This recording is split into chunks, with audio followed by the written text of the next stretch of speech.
Hey guys, how's it going? I've got a bit of an unusual video for you this week. It is more second screen material, but it's very cool because basically it's me and Ian from Anthrofuturism just chatting for like 2 hours. We had a great time. I really think you'll enjoy it. And thanks Ian for coming on. It was really cool to speak with you. Anyway, without further ado, let's get into it. Hey, I'm Ian, and I run the channel Anthrofuturism, where we focus very heavily on lunar development. It's good to be here with you.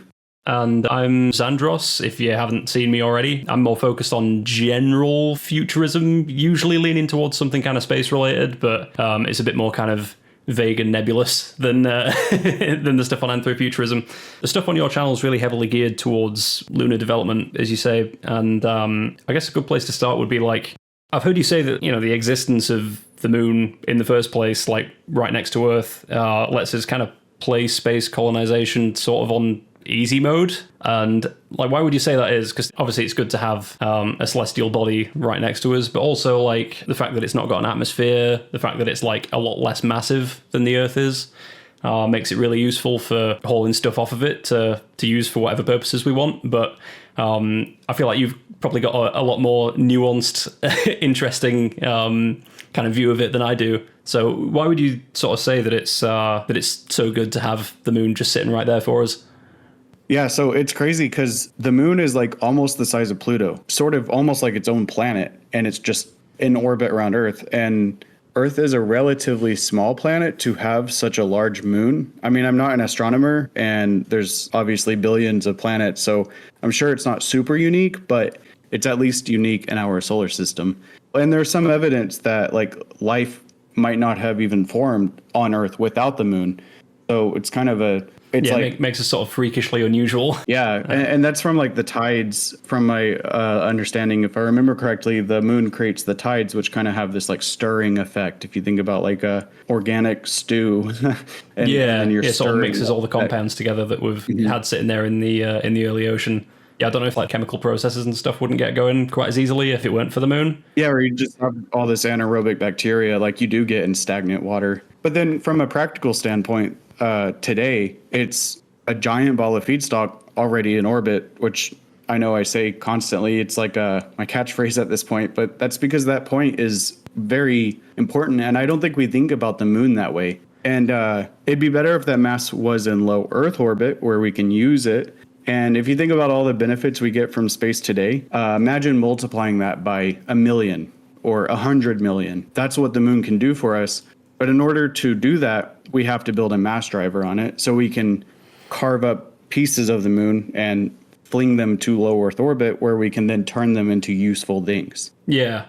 Yeah, I mean, I was going to say, like, like you've got a lot of videos covering different technologies that we can use on the lunar surface, or that would be ideal to get there from a sort of industrial perspective.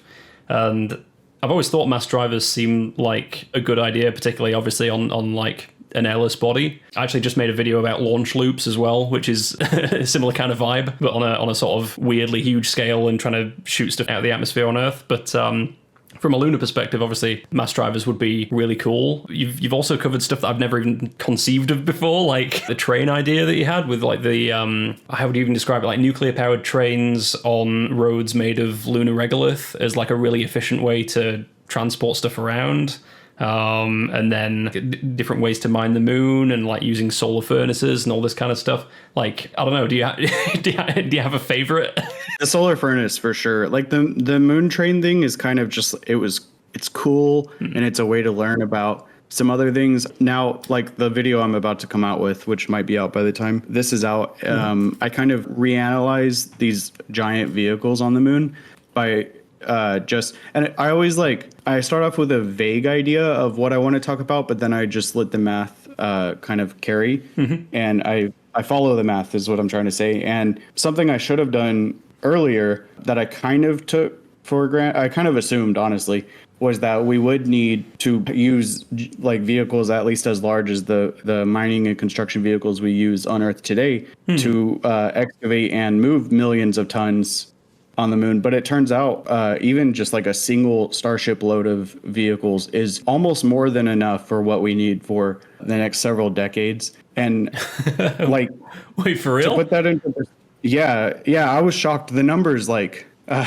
kind of, they shocked me and they kind of pissed me off because I was like, dang, I put all this work into, I should have just done, it was almost one of those like, yeah, I should have done this from the beginning. So it's like 100 tons worth of vehicles. And I'm basing this on the earth moving capacity of modern vehicles, right? Yeah. So I'm just seeing how much a bulldozer can move within a certain amount of time. And then it's like 100 tons worth of bulldozer, basically, which would be like a Cat D11. Mm-hmm. It can move roughly 10 million tons in like 90 days. And 10 million tons is the size of a Stanford tourist station, which is capable of hosting 10,000 people. Yeah, so I was like, okay, so this vehicle thing is not really a bottleneck. And that's what I get for sort of assuming that it was. Yeah, I guess it's an easy assumption to make. I mean, does the moon's low gravity factor in a lot? I guess is that kind of the main thing that's kind of produced an unexpected answer. Like no, well, that's the thing. I actually didn't. I kind of accounted for that, but it doesn't really change. Like mass is still mass. So here I just counted like basically the volume that because I'm just basing it off of volume. It takes 1/6 the energy to move something on the moon. So it's the same amount of mass, but it weighs less just because of the moon's gravity. So something for the same amount of energy to move 100 kilograms on Earth, you could move 600 kilograms on the moon. But I didn't even count energy here. I was just literally counting like the volume, like the volume of based on the buckets, so technically like my estimate is actually probably overly conservative just because I didn't even count this, and it's still incredibly good. Yeah. So, and I actually figure out the range of it's between 4 when you want to produce 4 Stanford Tauruses a year to an O'Neill cylinder, like somewhere between there, which in my opinion is very, very far off. And trying to predict that far and think about things that far, like that's probably at least maybe a century off. Yeah. And that's sort of like the Pilgrims trying to predict New York City or something. So I think once we go past a certain point, it just becomes somewhat, it's still interesting to explore these things, but whenever you're trying to like get to real numbers and stuff, it becomes harder. Yeah. Do you think the move would be to just use smaller equipment then on the moon, at least I guess to begin with, if we can do a lot with not a lot, you know? Yeah, no, that's exactly kind of the point of this. It's like it almost doesn't even makes sense to just import, because you can like, even if your vehicles like turn to dust once a year, like they just like forget repairs. Imagine they just disappeared. All it would really take to replace them is like one ship worth of imports. And if we have, I mean, all of this does rely on our ability to have sort of starship size. I set it at 100 tons to the lunar surface, and with 8 refueling orbit, which is sort of optimistic. But even if you were stuck with like New Glenn and we say 3 tons to the lunar surface, it's like 30 tons worth of moon moving vehicles. It's like 90 days for 10 million tons. Even if you multiply that by 3, it's like a Stanford Taurus worth of material in 1 year. It's still, even if it took like 10 years, it's like, our bottlenecks are going to be more energy and deployment. I was going to say, what are the actual bottlenecks then in your sort of, you think it's mainly just getting the energy to move the mass around in the first place? Yeah, I think we're going to mostly be limited by like chemical reactions, like how long it takes to refine regolith into its useful materials, and just these processes, which we might be able to figure out ways later on down the line to catalyze and speed them up. But I don't think moving mass around is going to be near as much of a bottleneck as I originally assumed. And I'd assume as well. Like I'm having my mind blown by that right now. Yeah, it's a good lesson in never not assuming things, and how things in space are very different from what we're used to here. Yeah. Like the amount of mass that we move around regularly on Earth is actually insane. Like I compare it to the Hambach mine in Germany, which is, I believe, 3,000 times the size of a 10 million ton pit mine on the moon. So the amount of material that's been excavated from that one mine, which to be fair is a fairly large mine. Like I think it's famous for being large. Yeah, I think I have actually heard about this. If I've heard about a mine, it's got to be pretty pretty famous. Yeah. But I mean, we have so many like quarries and mines just everywhere, and so that's a big one. But it's like that's 3,500 Stanford tori worth of material. Yeah. So our biggest limit will be the amount of electricity to actually get that mass off the moon. Like, moving it, like loading the mass driver is not the problem. It's generating, 70 square kilometers worth of solar cells to power that. I believe that's about how much electricity off the top of my head. It's, I believe about that much. For a mass driver. For 10 million tons. Yeah. The electricity demand of a mass driver is dependent on how much you want to do in a certain amount of time. But 10 million tons a year is like probably a good North Star metric to aim for. Obviously, we're not going to just do that from the get-go, but that's like a good measuring stick. Yeah. Is the goal for a mass driver to essentially just get it into lunar orbit, or do you think we'd try and sort of in one shot try and get it more or less to Leo, and then just, I guess, sort of circularize when we get there? I'm not sure if there's kind of I don't know, like an optimal way of doing it, or if that's something you've looked at already, or so it's something I've thought about a ton. Actually, it's what I think about when going to sleep at night. And instead of counting sheep, you just count like things being shot by a mass driver. So it's okay. So I'm planning on making a video, but like mass driver is such a big topic. I haven't gotten to it yet, and I am soon, but it's something I'm building up to. But the main thing with this is that you do want to accelerate to lunar escape velocity, but then you need to slow down, or else the Earth's gravity it's going to constantly pull on you. And by the time you get to low Earth orbit, you're actually the Earth's gravity pulling on you is going to be constantly accelerating you. So you're actually going to have to perform a deceleration move in order to become captured into a stable orbit around Earth. Yeah, and I mean, I assume it's basically like interplanetary velocities, right, that you'd be going at once you're back from the moon. Like, it's super quick. I don't even know if you could, like, if aerobraking would help, or if that would just shred you since you're going that fast. Yeah, no, you're going too fast. Yeah. It's actually, so lunar escape velocity is not Earth escape velocity. So the Earth will just start pulling you towards it. But then by the time you get from the moon to Earth, you will then be close to Earth escape velocity, just from the free energy that you're getting from the Earth's gravity.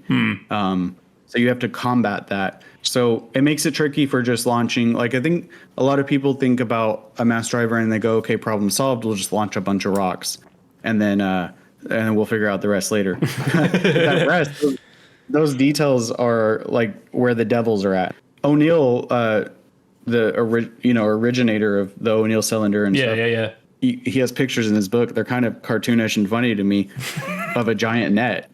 He describes it as a giant Kevlar net attached to basically a spacecraft that would capture them in low lunar orbit. And that might work. Well, you just have a net going, like, essentially more or less on the trajectory that you want the thing to be on, and it would just catch it. Is that the idea? Yeah, so you just have like a giant butterfly net in orbit around the moon. Amazing. So I think there's some issues with that, and it's a little hard to get into the details. Yeah. I imagine it would have to be a pretty substantial net, right? Right. Yeah, and made of Kevlar, and then you have to deal with like lunar mass concentrations causing your orbit to be unstable, and so that that spacecraft has to constantly be doing station keep. I mean, there's all kinds of little complications with it it's like they just slowly eat away at the delta V savings that you get from using a mass driver. Cause that's the whole point of this. Like, it wouldn't make sense to use lunar mass if it, so it takes 9.4 to 10 delta V to get from like Earth's surface to orbit. Cause orbit is a velocity. It's not an altitude, right? It's not how high you are. It's how fast you're going. So the amount of energy required to fight Earth's gravity and to get to orbit to where you're falling faster than the Earth is round is 9.4. To get mass from the lunar surface to Earth is a little bit less. I forget what it is, actually. I think it's like 6.2 or something. So you have an energy savings there. But when you have to start accounting for all these technical things like capturing and station keeping over time, and then refueling that spacecraft. So if it's like a ferry or a tug, we might be able to save some of our losses by using much more efficient systems in space that we couldn't use on Earth, like nuclear powered rockets and stuff. But it's more of a band-aid. But this idea of using like a ferry or a tug or a vehicle to fly back and forth between lunar orbit and low Earth orbit is not something that's really talked about or focused on that much when it comes to a mass driver. And that's like really the key to everything. And how do you refuel that? Like that's going to need to be refueled. And if it has to land on the lunar surface, then it becomes the delta V actually surpasses that of going from the Earth's surface to low Earth orbit. Oh, no way. So you actually don't gain anything. So yeah, there's a lot of trickiness here. Yeah. But it depends. There's still hope. It all depends on the exact design you're going to use. And you have to decide things like whether or not, like, there's like a question, like, could you build space, like basically control systems? Maybe we can call them spacecraft, but some way to control the payload that you're launching. Yeah. So cheaply out of lunar material that they're disposable, like toilet paper, like it's whatever you you lose. just throw one out each time and just make another one. Yeah, but then you have to count refining costs. Like if you're using a thruster that's compressed oxygen and you're using like a metal tank, what is the cost of refining that iron? Or doing an overwrap vessel with basalt. Like all of these things, you have to count the cost of those. Yeah, it's that energy bottleneck again. Mm-hmm. And then there's also probably a break-even point where it's like if you're going to spend 10 megawatts as a random number to make this control system and it moves 5 kilograms to low Earth orbit, that's not worth it. But if it moves 5 million tons, it might be worth it, Yeah. So you have to do cost benefit analysis too. So. Oh, cool. Yeah. I'll not make you dig too much deeper if you've got a whole video coming out about that imminently, but no, it's still a little ways off. That's why that was probably a quite inefficient explanation just because it's loose ideas still I need to format. Do you think I keep going back and forth on this a little bit, but when I think about the moon in terms of its its utility to humanity, what it actually provides for us, I think we're both in a pretty similar boat where it's essentially just a ball of stuff to use. It's like it'll be a location to use for industrial applications, just to get material to then build all the stuff we actually want with, rather than being a destination that people go to necessarily in the long term. But I don't know, do you think there'll be, if you look 100 years in the future or whatever, do you think there'd be a reason for people to go there and colonize it and live on it? Because I think to me, I can imagine it being used for tourism reasons, although you'd need to really want to go there if it's a 3-day trip away on kind of the laziest trajectory that you can take. But then I'm trying to think of other reasons that people could actually want to be there, to colonize it, or if I assume there'll be military applications for it at some point. I guess my assumption is that wherever people go to do stuff and utilize resources, there will just be fighting eventually. You can just take that as an assumption. Hopefully not, but probably at some point. So I don't know if maybe that might be a reason to have boots on the ground actual people there, but otherwise I think for the most part it just kind of seems like everything would just be automated there. And I don't know what your thoughts are on that, if you tend to just agree that it's that it's a place basically just for robots to mine stuff and send to us, or if there'll be much of a human presence there. What do you think? Yeah, so it's a giant ball of basically industrial slag. It's basalt, which is we get that from volcanoes and steel making slag. It's messy stuff. But yeah, we're not going for the nice beaches and tropical climate. It's also you get I guess technically half the year is nighttime is the same on Earth, but you get 2 weeks of darkness. It's all in one go in a very long stretch. Yeah. It's force fed to you. Yeah. So I actually made this mistake early on when I started doing this. Is I never talked about colonizing the moon, because colonizing, it comes from Latin colonia, I think, which is the same as cultivate. It means to farm, basically. Yeah, agriculture and city states and whatever. Yeah. obviously there's historical context that's changed the meaning of colonize, but the basic concept of colonizing the moon, colonizing Mars is like still rooted in this idea that we're going to go grow tomatoes there. Or like would you really want to grow tomatoes or let your children play in like a scrap metal yard that's also next to a nuclear reactor? Because that's what it is. It's a radioactive giant ball. Yeah, with all the dust just like shreds you to pieces immediately. Right, yeah. It's horrible. It's horrible stuff. But I think we should colonize like low Earth orbit if we want to like grow tomatoes somewhere.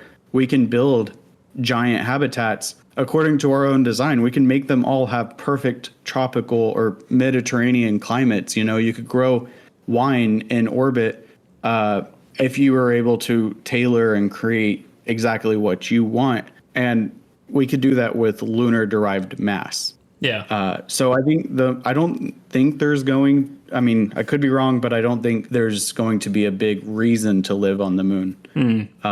Yeah. And then as far as like warfare goes, it's interesting because like, I think most, like if a war happens over, like if the US and China go to war right now, what's going to happen is 90% of the fighting will be on Earth, right? But like that 10% that happens in space is going to happen in like a few days or a few hours of like our satellites fighting. It'll be like this but that 10% or even less, probably like 1%, depends how you measure it, whatever. But that's like super deciding. It's like very strategic and very important. So any kind of space warfare is actually going to be very quick and relatively limited, but extremely important to the overall war that happens mostly on Earth. It's like one of the deciding factors that determines the outcome of how the rest of, you know, whatever the conflict is, like how the rest of it goes. Like the cyber. Yeah, and it would be like the only reason we still use humans in war, which is, you know, obviously phasing out, like you see in Ukraine, it's more and more about drones. Just you use humans to hold ground, but like they're also starting to use more and more robots to hold ground too. So, and that's because humans are so cheap. But, you know, like in Ukraine and Russia, both their demographic pyramids are like inverted. And that's why most of the soldiers, like the average age of the soldiers there is like 32 or something, because they are trying to save their youth for the future. Yeah. And so in this situation, humans are more expensive. And so they're trying to use as few humans as possible, especially Ukraine, who has less humans than Russia. And in space, that dynamic is like magnified, where orders of magnitude, to where humans are the most expensive thing you could ever. Yeah, just astronomically expensive for all the water and air literally. and the bullshit that you got to bring with you. All the dependencies, they have a lot of baggage. Yeah, sooner or later we'll have Tesla bots doing Fortnite dances after they fucking have a kill streak or whatever. We'll get there. Right. Sabrina Carpenter killbot. Do you think then? I guess I've not actually looked into this in terms of. Do you know where the best place geographically on the moon would be to, I guess, extract different like minerals or what? Like I know what we're doing at the moment is going to, is it the South Pole, Shackleton crater, that's got like potentially frozen ice deposits and stuff there. But that seems like obviously that's good because we can get people there slightly more easily because, you know, we need the water or whatever. But if we're just industrializing the surface, I don't know if it mostly comes down to delta V and we'll just do something vaguely around the equator because it's easier to get stuff. I mean, is it even that much easier to get stuff off the moon at the equator actually because it spins so slowly? Yeah, I don't actually know like geographically where we're likely to be placing our infrastructure there. I'm not sure if that's something that you've thought about already. Yeah, and I go back and forth. So I think for industrialization or anything big and meaningful, the Maria, the equators, the gray areas, they're flat. Flat is easier to build on. That's why cities aren't typically built on mountains. They're built on flat areas. And it's just, it makes landing easier. It makes digging easier. Yeah. But also and that alone is probably advantage enough. And the moon is tidally locked to Earth, so we don't get any benefits from spin. The Maria, if you look at it, it's gray. It's the gray spots. And it's gray because it has more iron in the regolith. And it has more other stuff too. Like it has less aluminum, but like iron is better than aluminum for I assume almost iron will be everything. most of what we're like building stuff out of anyway, except right? for electrodes. like we do want to use aluminum for electricity, but it also has more of like trace elements that we want to use, things like calcium, which will probably be very useful in refining. And so it's not only flat, which makes everything easier just from a practical standpoint, but it has more of the more useful resources, if that makes sense. Yeah. More of the creep. If you've heard of creep, it's this KREEP. It stands for potassium and then rare earth elements. And then I think phosphorus. It's a little overplayed, but it's like where the creep deposits are in the Maria. Yeah. Now, what it doesn't have is water. It has about as much water per cubic meter of regolith as like a little less than the Sahara Desert. So wow. Yeah. yeah. And this is the Sahara Desert's actually, or really any desert, is like a really good way to think about the moon, because it's like that's sort of what it's like, a giant pile of sand, except it's like special sand. It's basaltic sand. The moon is a giant pile of basalt. Basalt is a volcanic rock, right? It's a igneous rock, which means you really wouldn't want to use Sahara sand for making stuff. But we have evidence of like the Japanese using igneous rocks to get the iron out of it, because Japan doesn't have much natural iron deposits, and especially not like very accessible ones. But they're very well known for their amazing steel working. Think about samurai swords.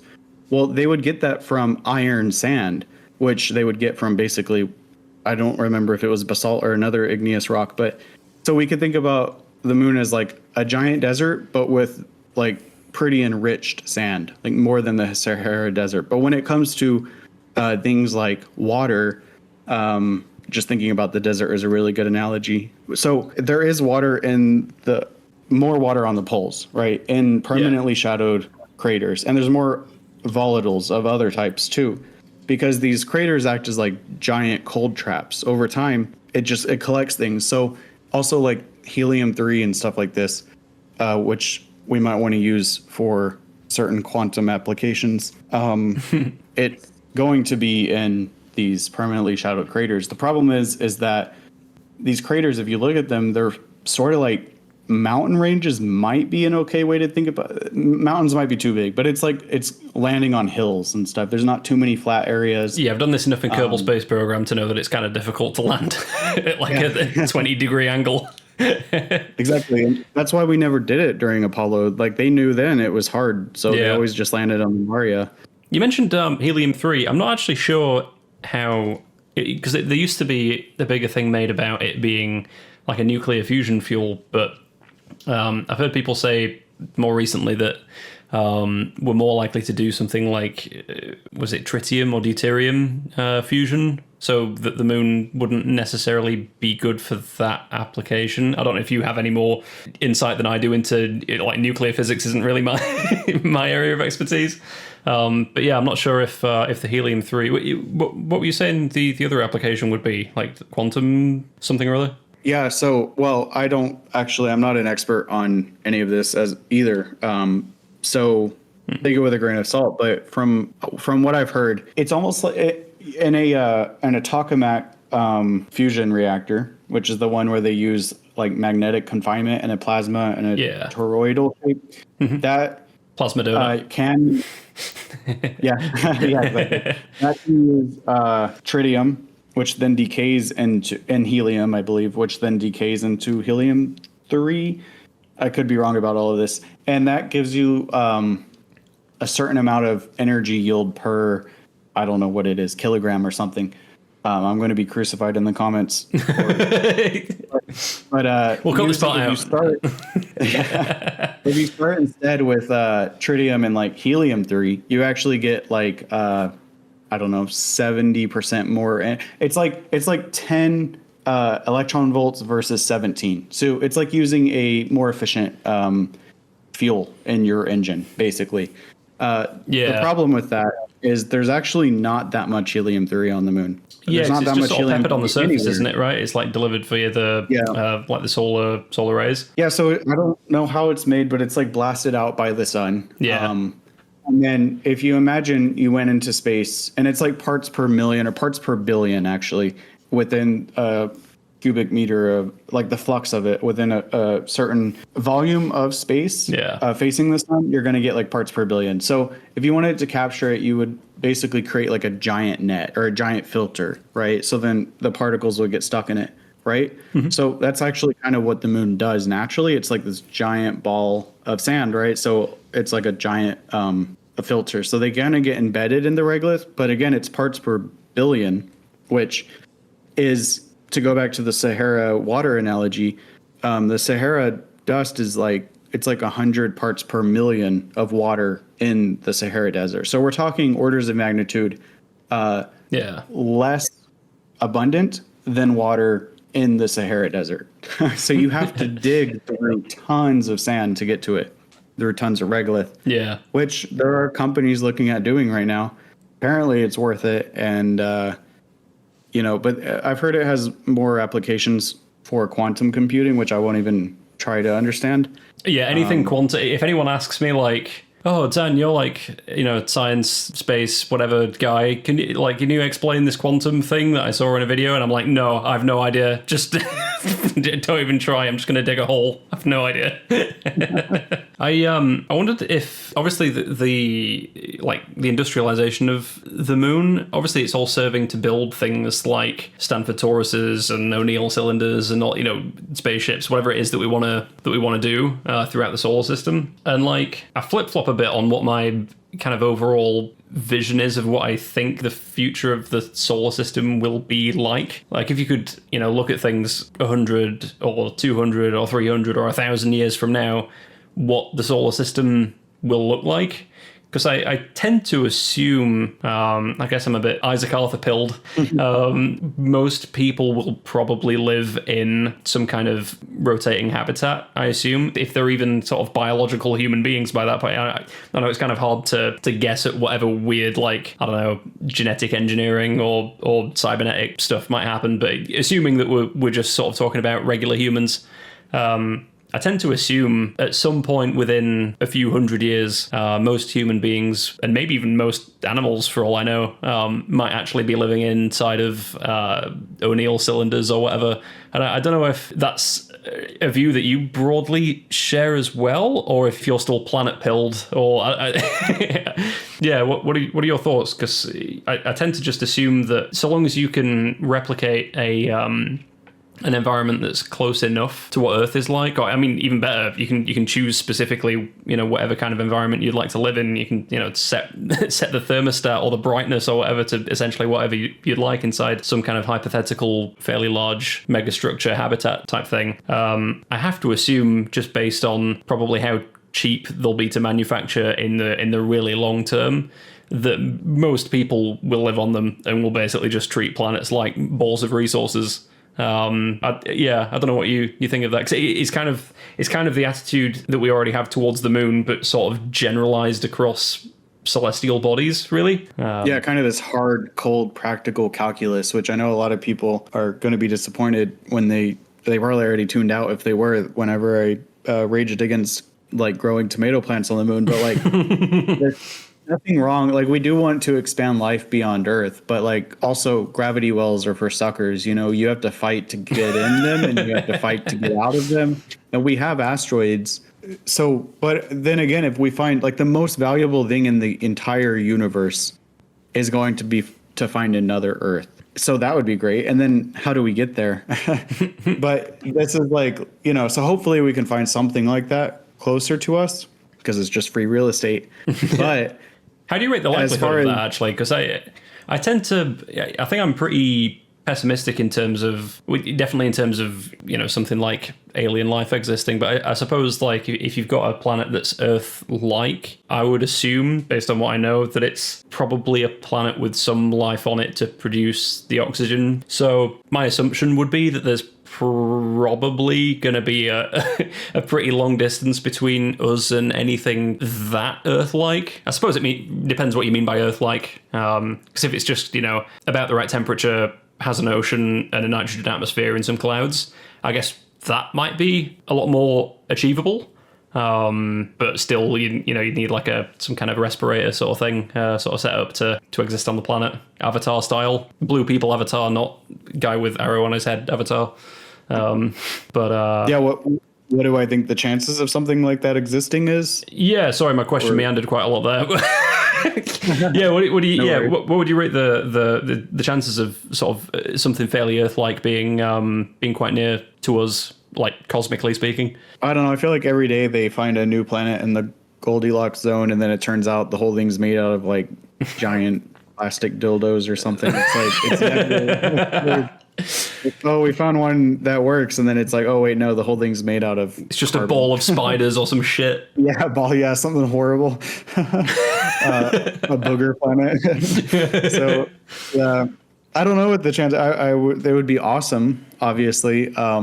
What if the whole? Actually, I shouldn't ask you this. You can cut this out, but I do want to ask you. But if you don't want to answer, you don't. Okay. You can cut this out. I was going to ask you if the whole thing was like Scotland. Would you move there? What there's no sunlight anywhere. Overcast, or if it's just a giant desert. Like, I guess that would be like Arrakis, right? Like Dune. If I could get some kind of Arrakis place in real life, that'd be pretty cool. I'd quite. If I can get one beach there, that'd be nice. Just like one tiny little oasis. So I can, I don't know, fling myself in the ocean to cool off. That'd be pretty cool. I guess like people like whatever they don't have. So I'm like fucking Solaire from Dark Souls. I'm just like, sun, please give me more sun. Well, what if it was like just had a habitable band, like and actually I think the chances of this actually happening is higher than finding a planet that's very close to Earth, but finding like a planet that's like tidally, I don't know, is it tidal locking if it's locked to its star? Yeah, tidally locked, yeah, like a sort of like eyeball planet type. Yeah. So you get like this habitable band within like a 10-kilometer stretch, but around the entire planet. Yeah. And on one side it's super hot and one side is super cold. From my, if I remember correctly, those are more common. And yeah, I feel like we found quite a lot of those, right? Yeah, and maybe life didn't form on them, but life could exist on them. Is that a place? Or like Venus, where it's like we have this habitable area, well, at least temperature-wise, the whole planet, you couldn't breathe on it. But like there's this like band up in the upper atmosphere that might be habitable. So finding, or maybe you could think about a planet where it's like habitable underground and subterranean, or like Europa, I think, is the moon where it's like under the ice, might be have habitable zones. I don't know. I feel like that's kind of a shit deal, though. It's like a little bit, especially if you're like giving up Earth, or even just like a really nice space habitat that's designed for humans to live in, like an ice cave. Yeah, exactly. Yeah, I'd much rather spend the resources and energy it would take to get to that planet and then like colonize it. You could also just spend those building, space habitats. Yeah. So it depends what the trade-off is there. Maybe the habitable, maybe you get like a kilometer wide Mediterranean zone that's bright and sunny and beautiful constantly.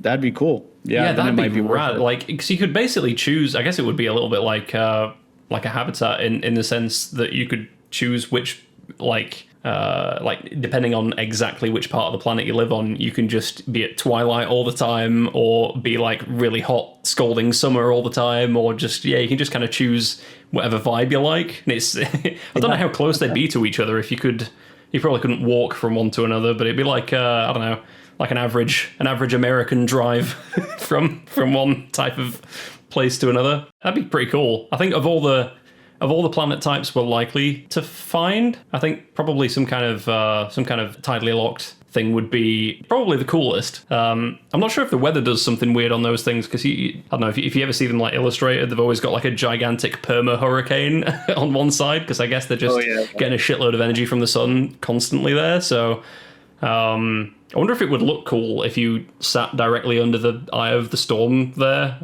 Probably not. Probably just. Oh yeah, if you're in the eye, so you're not getting killed. yeah. There's like one house, like fucking Master Roshi's house from Dragon Ball Z, that you can just have in the middle, and then everywhere else is fucked. Sounds like a nightmare. Like you can't. You're just trapped in like, maybe that's like a alien empire uses the eyes of permanent hurricanes as like prisons. Oh yeah, because you can't. you die if you leave. I don't know. That's a crazy idea. That's sick as fuck. Yeah, I could definitely see like some kind of sci-fi movie around that concept. Yeah, it sounds like a horrible hellscape. Like you're just like trapped in this natural phenomenon. I don't know. You can see the stars above you, but then there's just this gray wall all around you. It's just bleak. Yeah, they should have used this for Alien 3, I think, the prison one. Missed opportunity. Oh, I haven't seen it. I just remember the old Superman where they get trapped in like a triangle mirror. Have you ever seen that? No. They like trap they use it as like this intergalactic prison. They like trap them in this 2-dimensional space. I don't know. It's like this limbo space.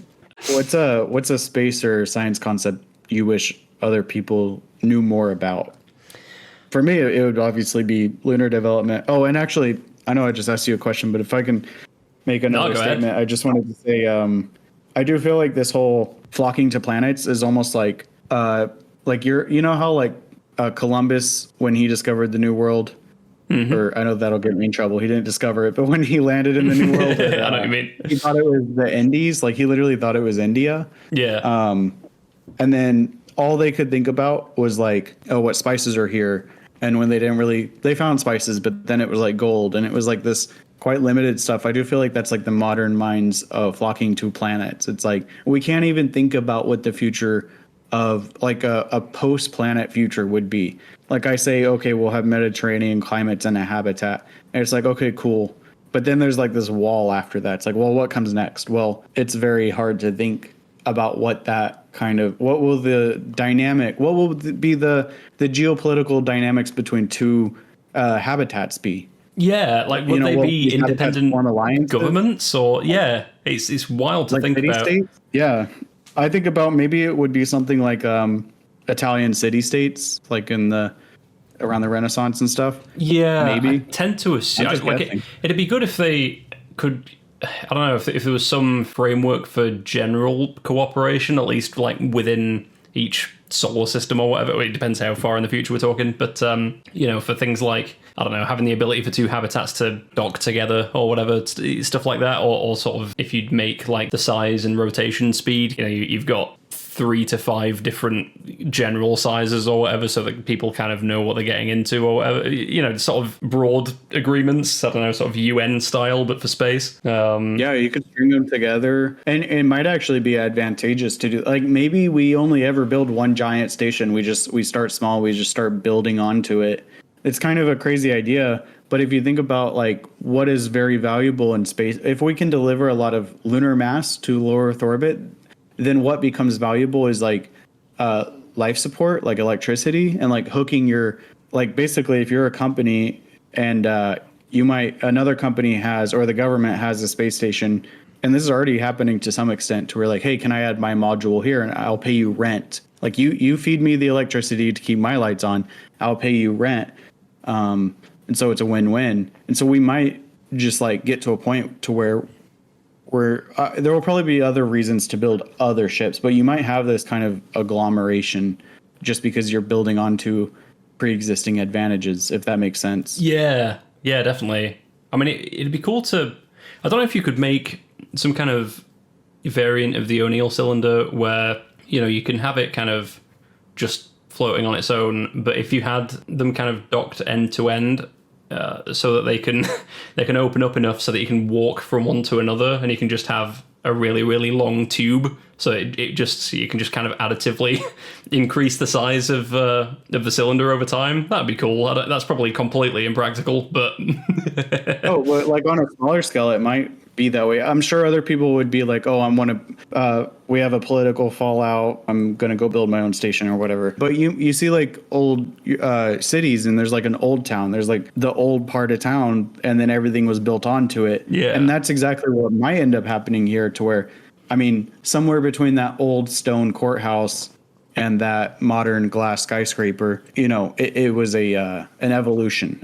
It had a gradation, right? And it happened this exact way. It's like I'm going to build a building, and I'm going to pay the city, for my utilities. So yeah, it could be very interesting. Yeah, it's going to be a really weird dynamic, because it, like, I don't know, it almost seems like not regression, but it's a weird step to go back to kind of the city-state mentality. But I feel like it will just kind of have to sort of be that way. I don't know what the alternative is. It's interesting. I think that's where government and like democracy and shit works the best, because if you think about like the population, I was shocked when I looked it up.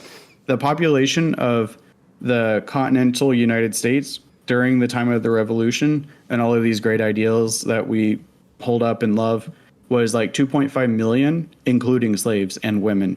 Maybe 3 million if we're going to be conservative. That's like the size of one city. We're at 330 million as a country now. Yeah, it always blows my mind how small populations were back in the day. It's crazy, like how quickly they've grown. Yeah, but it's like, do these ideals work at that scale?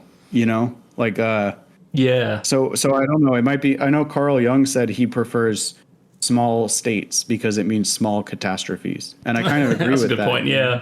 Yeah. And that's kind of the, like, federalism tries to enhance this idea of sort of enhance the best of a centralized state and synergize it with the best of local government. Yeah. Sorry to get off into the weeds with government, but like, I think this might be one of the bigger advantages to like development in space, is that you can basically have smaller governmental bodies and management systems, but then you can make as many of them as you want.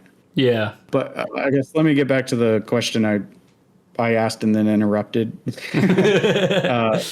So what's a space or science topic or concept that you wish other people knew more about? Oh yeah, well, I think something I sort of generally sit around with my channel, my usual stuff, is like, if you want to do, you know, interstellar travel, or, you know, just colonizing space in general, or these ideas that they're very much kind of, we're not totally sure how we'll go about doing them, and they seem so large to us right now, given the kind of, you know, the day-to-day of like geopolitics and the little sort of fighting and bullshit that you know, the species is generally up to at the mo. We tend to think that, or at least in my experience, people tend to think that, you know, if we want to ever go interstellar, for example, as a species, that we'll need to discover some kind of, you know, faster than light travel, or like be able to use wormholes or stuff that would be amazing if we, like, genuinely, if we can figure out how to do that, then awesome. But I've always been more interested in how could we actually do it now? Like, how do we know for a fact that we could make things happen if we needed to right this second, based on the physics that we know and the engineering that we're experienced with? Because a lot of it comes down to, like, I think people get tied in loops a little bit with, you know, they'll remember, you know, in the early, I can't remember when the first flight was, you know, like the Wright brothers. Do you know what year that was? Oh, I don't know if it was the late 1800s or like the early 1900s. But I know, very late. I think it was like 1895 or something. Yeah. It was basically 1900, turn of the century. Because I know there was an article that came out shortly before that, where I don't know what, like, newspaper or publication or whatever it was in, but it was someone saying that humans weren't, you know, I don't know if it was some scientist or some engineer or whatever, but someone was saying that it'll be like 1 million years before humans fly at all, and then within a human lifetime, humans were on the moon. So people, yeah, I know what you're talking about.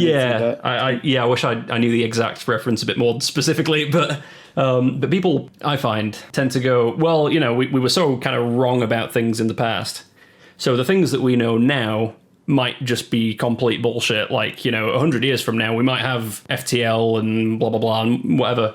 And I don't want to, like, slap it down too hard, because, yeah, maybe in my head, as far as I'm aware, it's potentially opens up weird sort of paradoxes and shit, how faster than light travel. So there are some reasons why maybe not, but it could happen.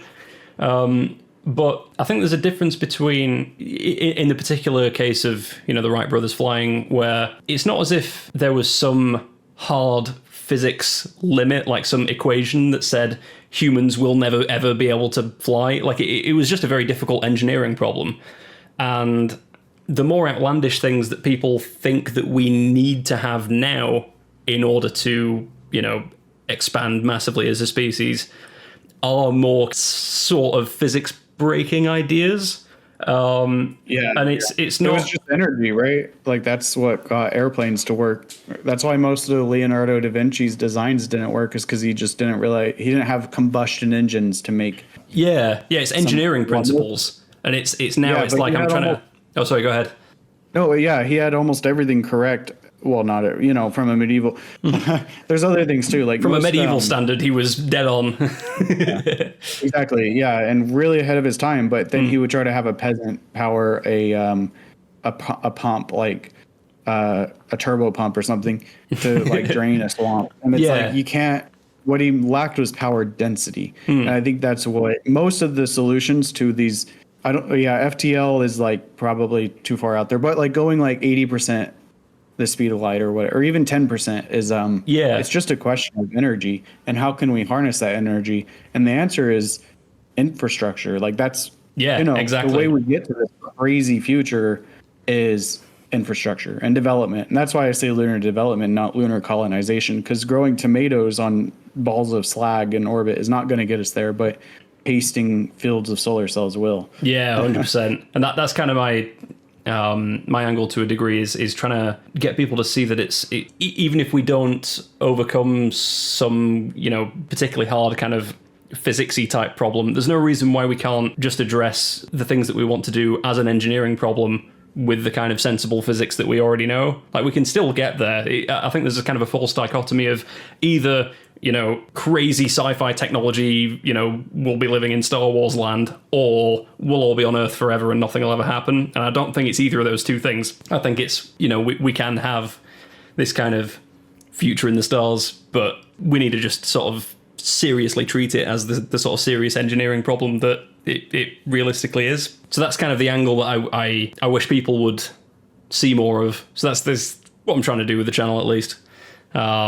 Yeah, a lot of people become disheartened when they realize that they won't get to grow up on Alpha Centauri or whatever. Like they go, oh, it's it's 2 light years away, but at 10% the speed of light, it's 20 light years, and we can't even go 10% the speed of light. So it's actually 200 years. So, and then they go, fuck it, who cares? But it's like, what happened to what is it, posterity sake? Like, what happened to caring about the next generations? And there's still people that do that, but it's, what if, I don't know, what's a good example?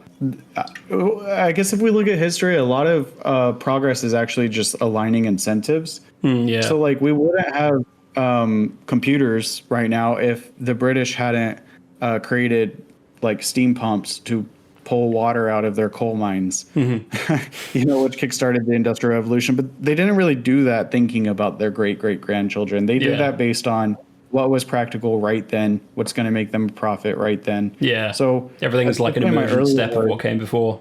Mm-hmm. Yeah, exactly. And it's near-term incentives. Yeah. And we need to harness those to get this done, as dirty as it is, as unidealistic as it is. That's why I talk about profit and stuff so much. Yeah, I mean, human's going to human. Like, if it's not like, if you can't put food on the table doing it, people are probably just not going to be asked unless they're already rich as shit. Like, it's part of the engineering problem. It's the human engineering aspect of it too. Yeah. Like, you can't ignore that. Yeah, exactly. Yeah. Something I want to lean into more as I do more stuff is more and more sort of, I guess, slightly outlandish ideas. Like I mentioned, the last episode that I did was on launch loops. But there's stuff like, I don't know, orbital rings and tethered. What are they called? Tethered rings, tethered loops. Stuff that's rotovators, Yeah, rotovator. Yeah, actually, I'm not sure. Is a rotovator and a skyhook, are they the same? Is that the same concept with two different names, or am I stupid? No, I think you're stupid, and that's also correct. Yeah, I don't know what you think of those kind of mega scale projects, if they seem sensible to you, because I'm trying to figure out whether or not I'm like, yeah, plausibly humans will actually create that, or no, this is just mental, like it's practically not going to happen. Like I'm trying to figure that out. I think I'm broadly on the side of, yeah, I think like the sort of profit incentives and whatever will eventually manifest over time for these sorts of gigantic megastructures and stuff. But yeah, what do you think? Yeah, I think this is the area where people start rolling their eyes. But like people rolled their eyes at the internet, at flying, like you brought up. It just slaps them in the face because when it makes sense, it just makes sense, and someone's going to do it. I think rotovator skyhooks will make sense. I think the biggest thing in their way right now is the perceived risk of the density of objects in low Earth orbit. Yeah. So this fear of Kessler syndrome, which is totally overblown. But when you start talking about having, 100-kilometer sized, I don't know if it's 150-kilometer, whatever, even a single kilometer sized thing, like that's so big. It's a big thing to fall on a city, potentially. Yeah. Yeah, you could design it to completely burn up in the atmosphere, but then insurance gets involved and it's just this whole thing. Yeah, I mean, it's even still like it's like people don't want to do nuclear because people think it's scary. So imagine you've got like a thing that the size of the planet that's encircling it completely. Like, yeah, people would freak out, even if it's irrational. Exactly. It still blows my mind how big the International Space Station actually is, though. It's like pretty big. Like we just take it for granted. Anyways, I think is the inhabited part. I sort of assumed that if you look at the bits that are actual sort of modules with livable area inside of them, I sort of assumed that that's, I don't know, maybe about the size of like an average house or something, and then sort of add on to that. Just when I'm trying to like look at it and conceptualize how big the thing is. No, they use these terms that it's like 6 school buses, or they use like strange terms, but I just did the cubic foot and then I compared that to average house size, and it's like a 6 to 8 bedroom house, which is like damn, big. That's huge. American units of measurement is like 340 cheeseburgers long. Exactly. Yeah, they did that. It's 12 short school buses. So, and then, it's actually hard to find footage on like a tour of that. Like they do, obviously we've all seen footage of them on the ISS, and so the corridors are kind of small, but if I did find one video where he just like, floated through the whole thing, and it's like pretty big. Yeah. It's like a maze. It reminds me of, those like, tubes, the playgrounds when you were a kid, and it was like all these tubes that you just go through. Oh yeah, like the ones that used to have in like a McDonald's or whatever. Those were good. Yeah. Mm-hmm. Hell yeah. Yeah, it's like that, but in space. That just makes me want the job of astronaut even more. Yeah. Until someone shits in the slide. Just piss in the ball pit. Imagine a ball pit in space. Holy shit. Yeah. Even more of a nightmare to keep them all in one room. Fucking hell. I'm sorry, what was your question? Oh, well, these giant are they even mega projects? Like, okay, so in an orbital ring, I was going to ask you about that. So, yeah, it depends. So if we think about an orbital ring and the way it's commonly showed as like a planet with then like a ring around it that's so big you could see it from just that picture, which would be like, a ring the size of a state, or it's like a Madagascar wide. yeah, exactly. Yeah, no, I mean maybe that'll exist in 1,000 years or something. Yeah, definitely not on that scale. An orbital ring the size of a cable, right? Yeah, just a small. It could even be a thin cable.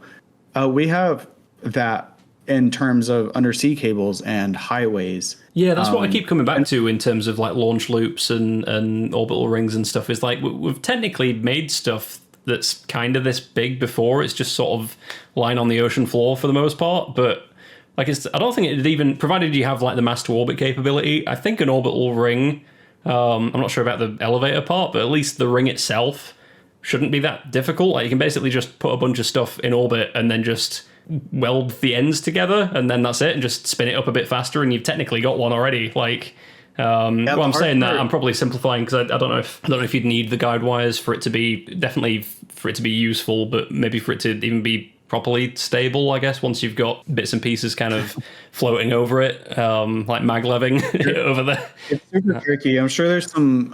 So how do you get it? Well, first I should say I think what's really overlooked about it, what I think its biggest use would be, is as a way to get electricity specifically from space down to Earth, because there's a lot of solar power beaming advocates out there, and I do see the case for space as the way to scale energy beyond anything we're capable of on Earth. Yeah. But I'm torn because I've talked to experts on both sides, and some people who've worked with power beaming say it's like very tricky. Like there's a ton of devils in the details. It's very complicated.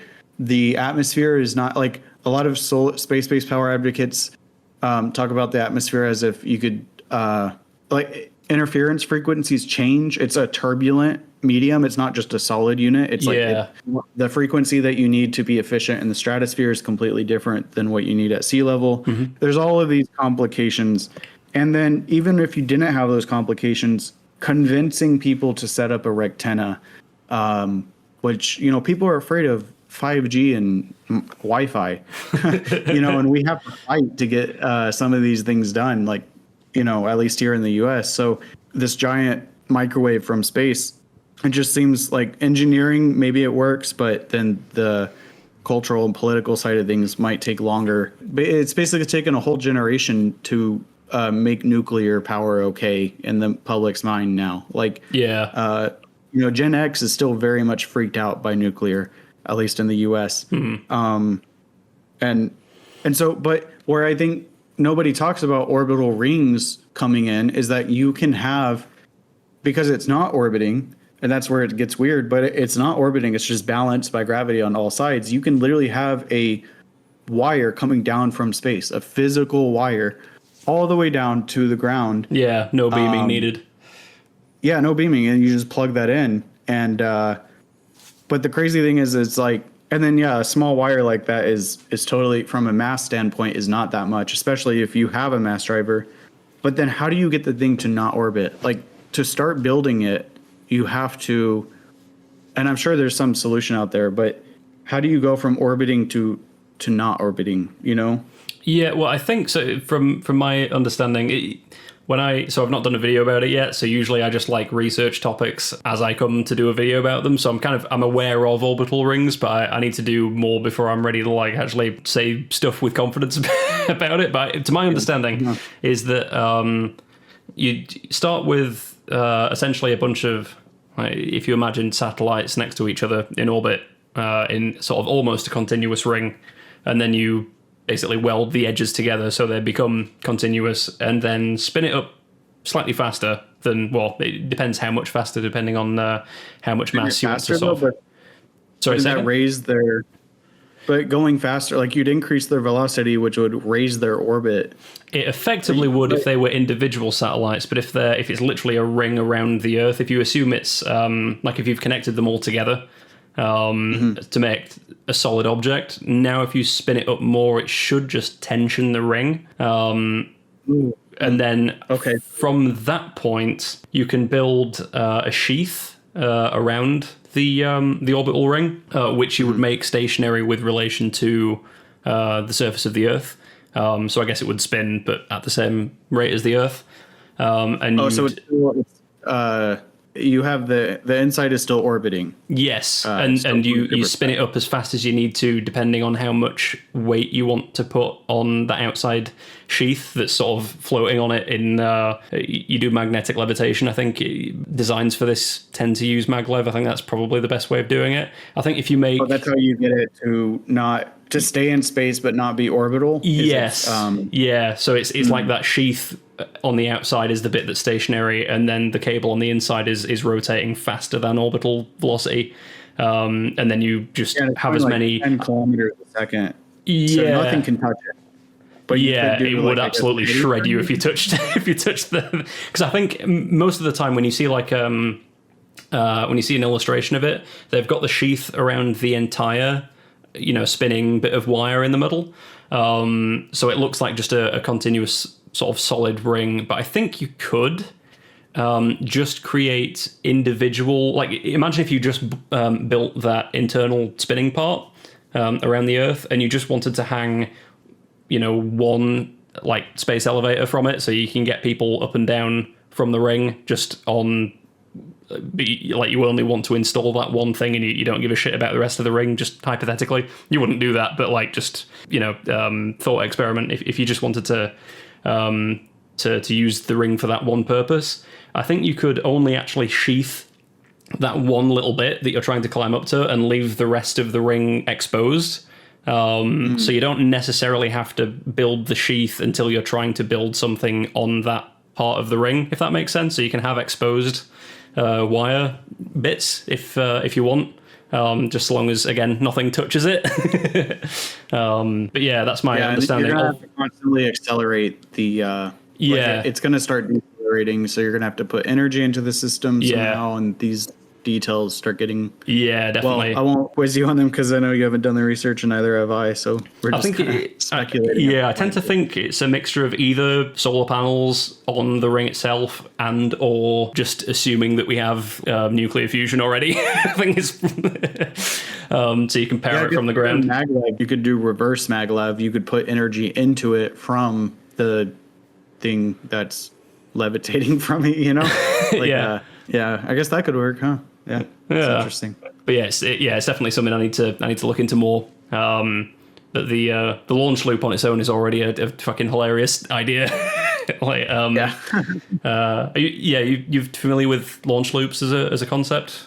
I listened to your video. Oh, right, cool. I had heard it from Isaac Arthur years ago, but your video was a good refresher on it. Yeah, I find it you think like. Because I always see, I think it's that one image or video that I've seen that's got a picture of the loop at the end, where the magnetic cable or whatever sort of turns around and goes back again, and it's always like illustrated as it's the size of like a few houses next to each other, and then you realize it's like 3.5 large hadron colliders wide. Is what it actually needs to be. It's fucking huge.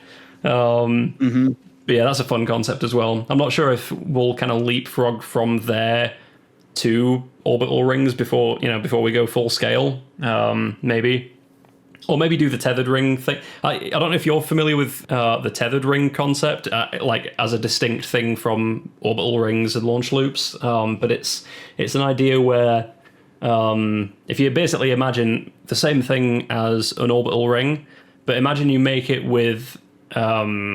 like the diameter of it is smaller than the diameter of the Earth, so it's kind of offset. So you could build it just around the perimeter of like the south like the Antarctic continent. You could just build it around there, so it's like a much smaller ring. And apparently, literally, if you just have the same setup as an orbital ring, so you've got a fast spinning cable with a sheath over it and tensioned cables attached to the Earth. Apparently that would actually, like if you work out all the forces on it, somehow it actually stays in the air. I'm at a stage where I can't conceptualize how that works, because to me that sounds like it should just fall out of the sky immediately. I evidently don't quite get it. I'm like, what the fuck? So I need to research that as well before I do a video on it, because I'm actually like bewildered by how the fuck that works. Yeah, I guess something with the polar rotation, maybe. It has to be tethered to Earth. I guess that's why it's in the name, tethered, so then you have the opposite forces. I think it's even, like, they've said you could either do it around, because they're trying to think of using it in applications where you're not sort of directly going over any countries, so geopolitically it'd be less of a pain in the arse. So they've said over the sort of like circumnavigating the Antarctic would be a good place for it, but also I think over the Pacific they said as well, and that wouldn't be like over a polar region. Obviously that would be kind of on the side of the planet. So, and again, apparently it would work, and I'm like, I don't get it. I'm too fucking dumb to understand this. I'm sure there's a math trick if it's a legit thing. Yeah, so I need to look into that. I hope I look into that. Yeah, but I think for tethered rings, or maybe we could call them cables for electricity beaming, or it's not beaming if you're conducting. Yeah, cabling. Yeah, and then you can have your receiver in space. And, yeah. Yeah, be a pretty sweet idea if we ever figure it out. But yeah, it's pretty big and outlandish. Yeah, but as far as like lowering launch costs goes, because that's what a lot of these are geared towards, like the Skyhook and this, like just getting lunar oxygen to low Earth orbit is going to be game changing, because rockets are like a fourth of their mass is not a fourth. Sorry, it's what is it? 3/4, I believe. But it's like 4/5 with certain rockets. Yeah. But it's like if you think about 4/5 of the mass you're able to source in orbit, it's like you're reducing the cost by about that much. Yeah. And if we think about this in terms of like Starship, it's like estimated to be like if you want to do one lunar landing with 100 tons, then you launch one Starship and then you have to launch about 8 fuel ships to refuel it. So that's 9 launches total for one lunar landing. But if you can replace those 8 with a mass driver, then it's one launch, for one lunar landing, and you reduce the cost by. Yeah, that's a really good thought. I've not thought of doing that, but that's a really smart idea. If that's something you could do. Yeah, that's where a lot of the effort and focus is right now with a lot of these companies. They're looking at lunar source oxygen, and it's for that reason. Yeah. The problem is getting that oxygen to low Earth orbit at a lower delta V total than just sending it. Yeah. Yeah, from Earth. Yeah, you have to have a mass driver is essential to it. Maybe with nuclear rockets, but you're talking about margins now. Yeah. But yeah, it might not even be like once you get to that point, it's like, is a rotovator or is a skyhook even worth it? It might be. Yeah. Skyhooks have always felt. Oh, sorry. Go ahead. Well, they're interesting because they dip into the atmosphere, and if you look at the original like Haskell 2, I don't know what Haskell stands for, but that's the name of the program that NASA and Boeing were working on in the early 2000s because they seriously looked at skyhooks in the around 2003 to 2005. They funded it like with millions of dollars because they were looking at it as a shuttle replacement program. Yeah. And they were talking about like building off of the Boeing X-110 or something. It's like the fastest airplane. It was an unmanned aircraft. Do you know what I'm talking about? And it was made in like the 70s. It was like a precursor to the SR-71. But you'd have to go a little bit faster than that went to catch a skyhook. Yeah. So like a skyhook isn't just an easy drop-in for rockets. Like you have to develop an entirely new kind of air-breathing ramjet super plane type thing just to catch the bottom of it to then get actually flung into space. Yeah, some sort of plane that can deal with the extreme temperatures and heat. You're talking about specialized composites and I assume the end of the skyhook would need some kind of like little kind of drone or something that deploys from it to try and find the aircraft as well, or spacecraft, I should say. Yeah, they did this like hook thingy. It's like an extending. It's sort of similar. They borrowed a lot of concepts from orbital refueling, and if you look at the end of the hose, it's like this mesh wire hook thing, so you have a margin of error, and it was that but on steroids, so very big. Or you could do a drone. Sorry, do you mean like the refueling they do with fighter jets out the back of yeah. But I guess my point is that the skyhook is like, it's like a whole different thing. It doesn't like help rockets. Like that famous Kurtzagat video, which I think repopularized them, it kind of showed it as like a drop-in for rockets, but it's really like a whole different spacecraft. And if you think about how long it takes just to develop a new airplane, yeah, versus we already have these rockets they're able to achieve relatively cheap cost per kilogram through economies of scale. Yeah. And they're still very big. It's the same thing as an old Chinese rocket in many ways, but it's all of these economies of scale and well, you get what I'm saying. Yeah. Whereas a skyhook is like this whole nother thing that's never really been totally made. Starting from scratch with designs for absolutely everything, just built from the ground up. Yeah, exactly.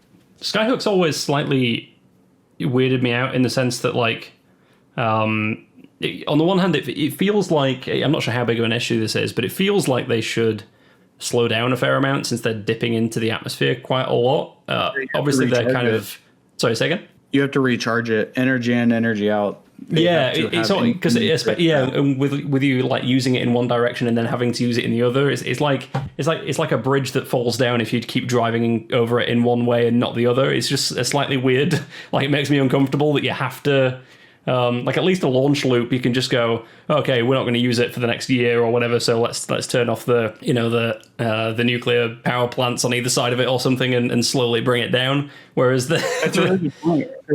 You're having to spend energy to keep it up there, which is sort of the same as fuel. Yeah. Right. You're like basically burning fuel or you could get that from the sun. Like there's all these, you could have all these whataboutisms, but like it's like not that much better from a rocket whenever you're still having to spend so much energy to keep it from, like you said, falling down. Yeah, anything that's sort of active support has this issue unless you're launching like just fucking thousands of things a day. It's like, yeah, let's just not bother. And especially including like the design element, as you say, since we're starting from scratch with everything instead of just doing what we already know works. Kind of on the topic of mega projects, if we're going to be wilding out, what do you think about Dyson swarms, or I guess Dyson spheres? Swarms are the more mature version, right? Yeah.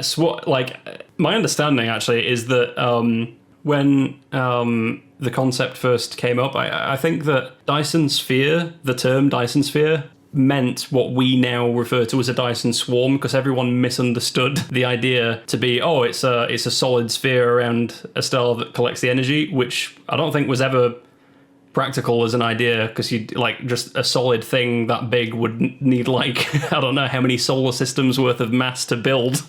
I'm annoyed about it because I think Dyson sphere sounds cooler, and every time I like write a script that includes the word Dyson anything, I always write sphere and then have to go and then like go back and scratch out all the times I've used the word Dyson sphere and write Dyson swarm instead, so people don't get confused. Isn't there a Dyson ring or a sphere is made out of rings? I think that's how it's portrayed in like Stellaris and like, is that like an orbital ring? Yeah, I guess that would you call that like a? It's like a Niven ring or something. Like it's like the really huge one. To my knowledge, those are unstable, I think. So if you like slightly perturbate the ring just like an atom off from where it should be, I think it would just like gradually fall into the star in one direction or the other. So you'd need like giant thrusters on it. I've heard the problem with almost all the designs is like the amount of energy it takes to do the station keeping or with the swarm to do the management. Yeah, I think that's why you need like the tethers and stuff for the orbital rings, because I don't think they work without them. Like the energy required to keep this thing, it like reduces its efficiency by like a lot. So it's like I don't know the numbers, but it's like a 10% efficient thing when you consider all the it's horrible. You have to it's like pretty horrible, because if you think about, if you have hundreds of trillions of spacecraft that are solar panels, each one of those, they're going to deal with their own perturbations from gravity. Yeah. And they're going to be constantly needing to be repaired. They're going to be constantly needing to be refueled. Are you going to use other spacecraft to refuel them? Are you going to use other spacecraft to just replace them? If you don't refuel them, you just scrap them, but then you have to make a whole new one. Yeah. It's like when you start thinking about these things, it's like, it just starts really eating away at the... Yeah, it does add up. Even for like a Dyson swarm, I guess, like for still like all those individual satellites and stuff need to have like the station keeping capability, and they need to be repaired over time and all this kind of stuff. I guess in the case of those, since they're small enough, I think you could I'm not sure what the exact term is for this, but like sort of like have like a solar sail on them, but that you can angle in such a way that the sun's rays produce just enough force on it so that you can kind of station keep just by angling the this big reflector enough. I think you could do that. I think the sun's light would be sufficient. Obviously, if you're doing that, you're reflecting the light and then you're not absorbing it, obviously. So that would be like another inefficiency to bear in mind. But it's cool with like I want to do a video on like the architecture of Dyson swarms at some point in the future, because I think it's a really cool concept, because you tend to imagine them, if you are imagining them as like lots of individual satellites, you tend to think of them being arranged more or less, I'll speak for myself, I tend to imagine them more or less arranged just in kind of spheres around a star, or like one big sphere with stuff just kind of orbiting in every which way to try and totally get all of the sun's light. But that would be quite chaotic if you did it in a sort of decentralized, uncontrolled kind of way. Well, it'd be like Starlink's orbital shells, right? Yeah, a little. Well, yeah, I've seen there's a lot of designs that I've like. Usually, when I see people trying to actually figure out how to make one work, instead of making it so that it's sort of just one shell around the sun, the design tends to look more like a torus. So if you plot out the trajectory of all the individual satellites that you'd use to make the Dyson swarm, you'd a little bit like the Starlink constellation. That doesn't cover the poles itself. You can see it's got sort of a gap at the north and south pole a little bit. And imagine that if you have sort of all the trace lines on of all the trajectories, but it's hard to describe. But if you had it a lot further out and the inclination of all the orbits was different enough that, if you have all those trajectories visible at once, they look like they trace out a torus around the sun. I'm doing a terrible job of explaining this, but that tends to be the configuration that most folks think is better for creating a Dyson swarm, for the reasons that if you have a bunch of satellites on one particular trajectory, sort of one after another, so they're all sort of following this one same trajectory, that means that they'll reliably stay next to each other with fairly minimal station keeping, as opposed to the very kind of hectic cluster of random bullshit that we tend to think of when we think of a Dyson swarm.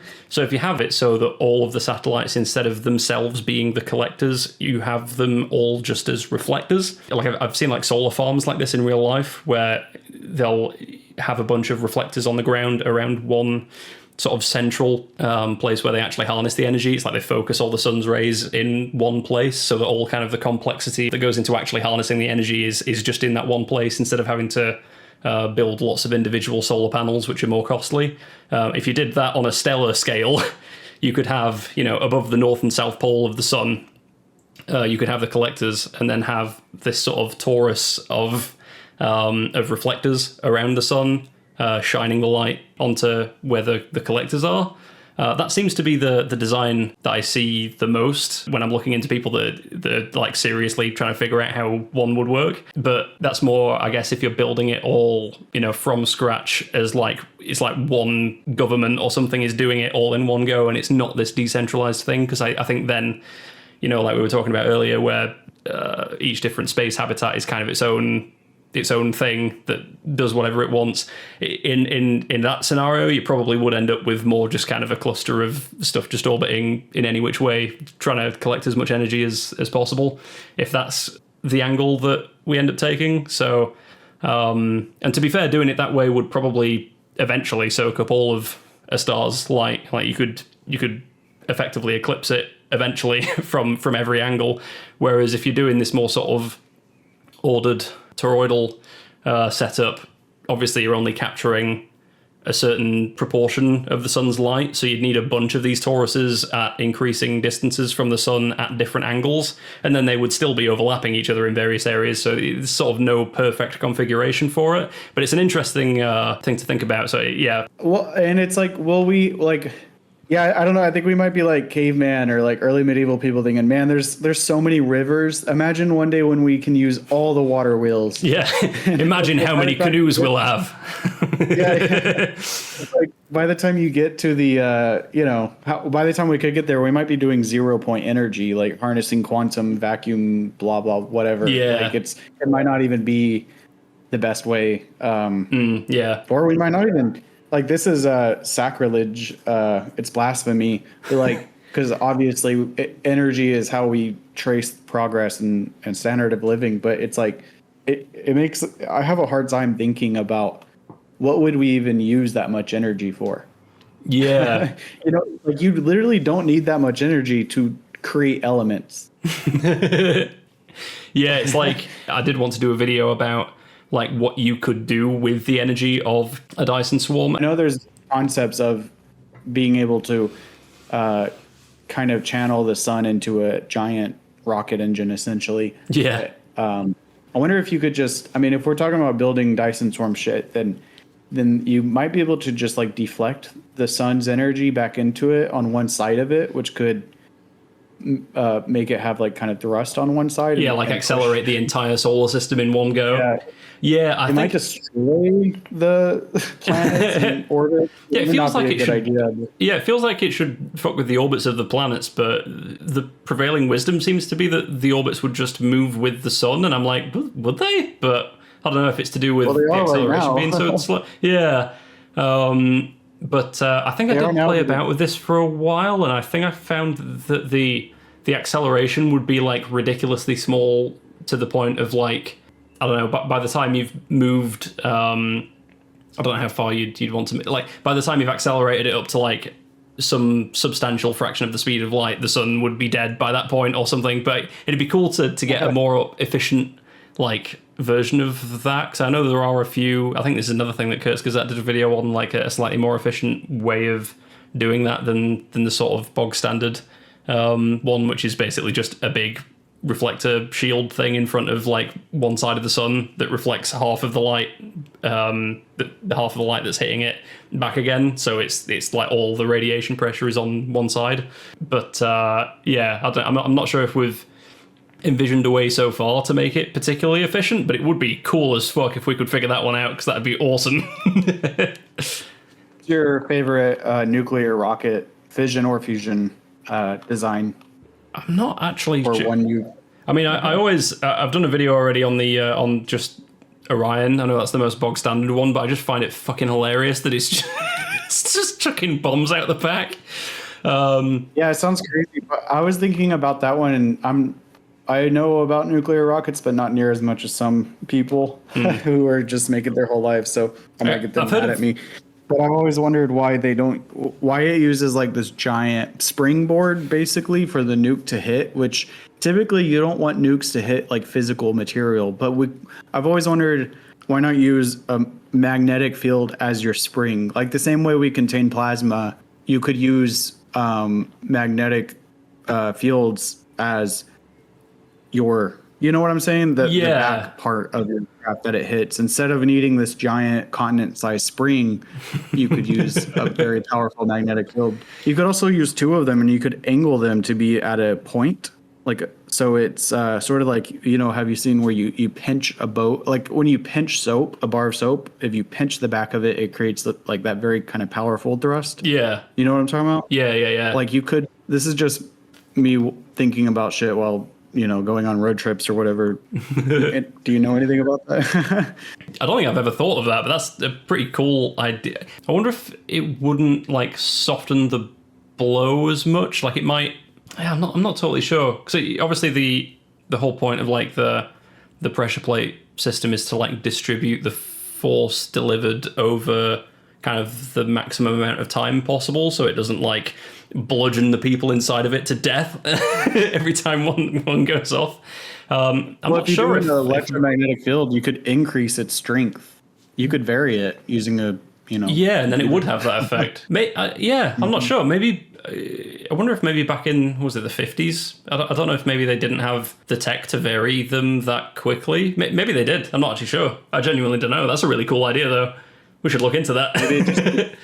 Maybe it takes a nuclear explosion worth of energy to combat a nuclear explosion worth of energy with an electromagnetic, or technically more. Maybe the problem is just the energy density of creating a field like that. But yeah, I just feel like I've never seen anything on it, and I'd like to.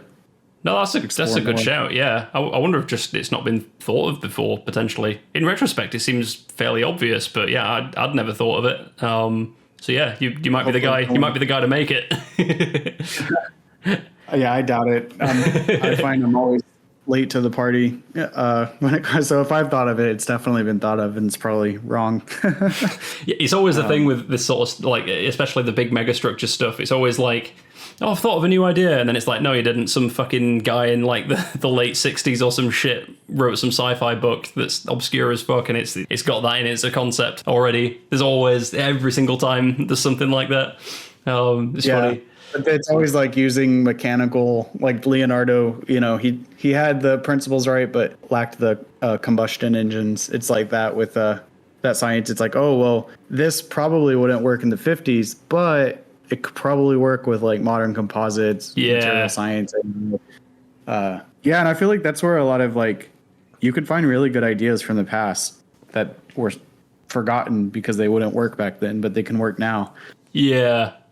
Another sort of nuclear one I intend to make a video on at some point, like a nuclear drive system, but I only kind of vaguely, like I just understand the very basic principle, is a nuclear saltwater engine.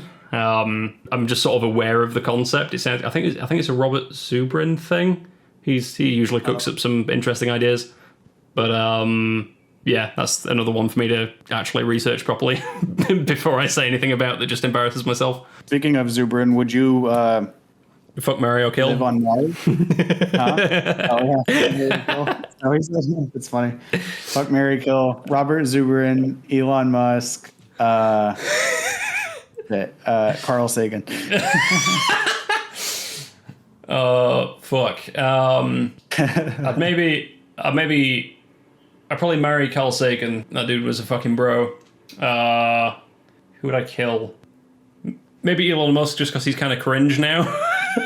Yeah. Because now I can't have a normal conversation with people about, I'm like, oh, SpaceX did a thing, and they're like, ugh, and I'm like, I just listen to me. Yeah, he politicized space to an extent that, yeah. So I guess you'd kill him, and then you'd be. Yeah, I think I'd maybe have to kill him, and then I guess me and Zubrin are fucking. Yeah, I'm so sorry. I'm not gonna answer. You're getting canceled. I'm getting canceled. It's me. I'm gonna fund the next ULA sniper that takes out the next. That was a crazy explosion, actually. The most, like the recent what was it? Ship 36, I think. The one that went. I didn't even watch it.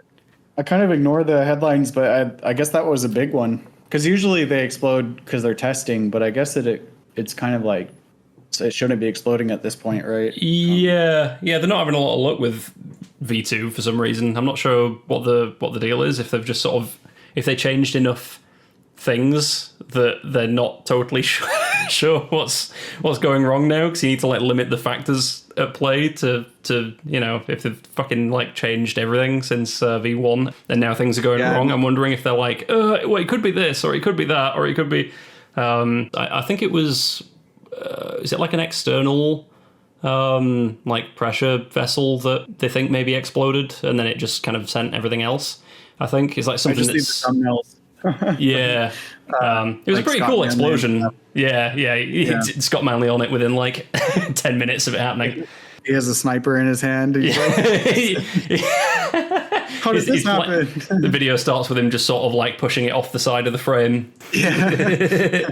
No, I hope they figure it out. But I mean, explosions are fun regardless. But yeah, I do hope. I don't know. I'm a little split on Starship in the sense that it is a bit of a pain to have to do so much orbital refueling. But if they get the launch cadence as high as they'd like to, well, even like half as much as they'd like, it might not be that big of a deal. But I don't know, you have to kind of be an optimist and run on Elon time or whatever for that to sort of seem that plausible. So yeah, I don't know. I'm not sure whether I love it or I'm like, I hope it works, but yeah, we'll see.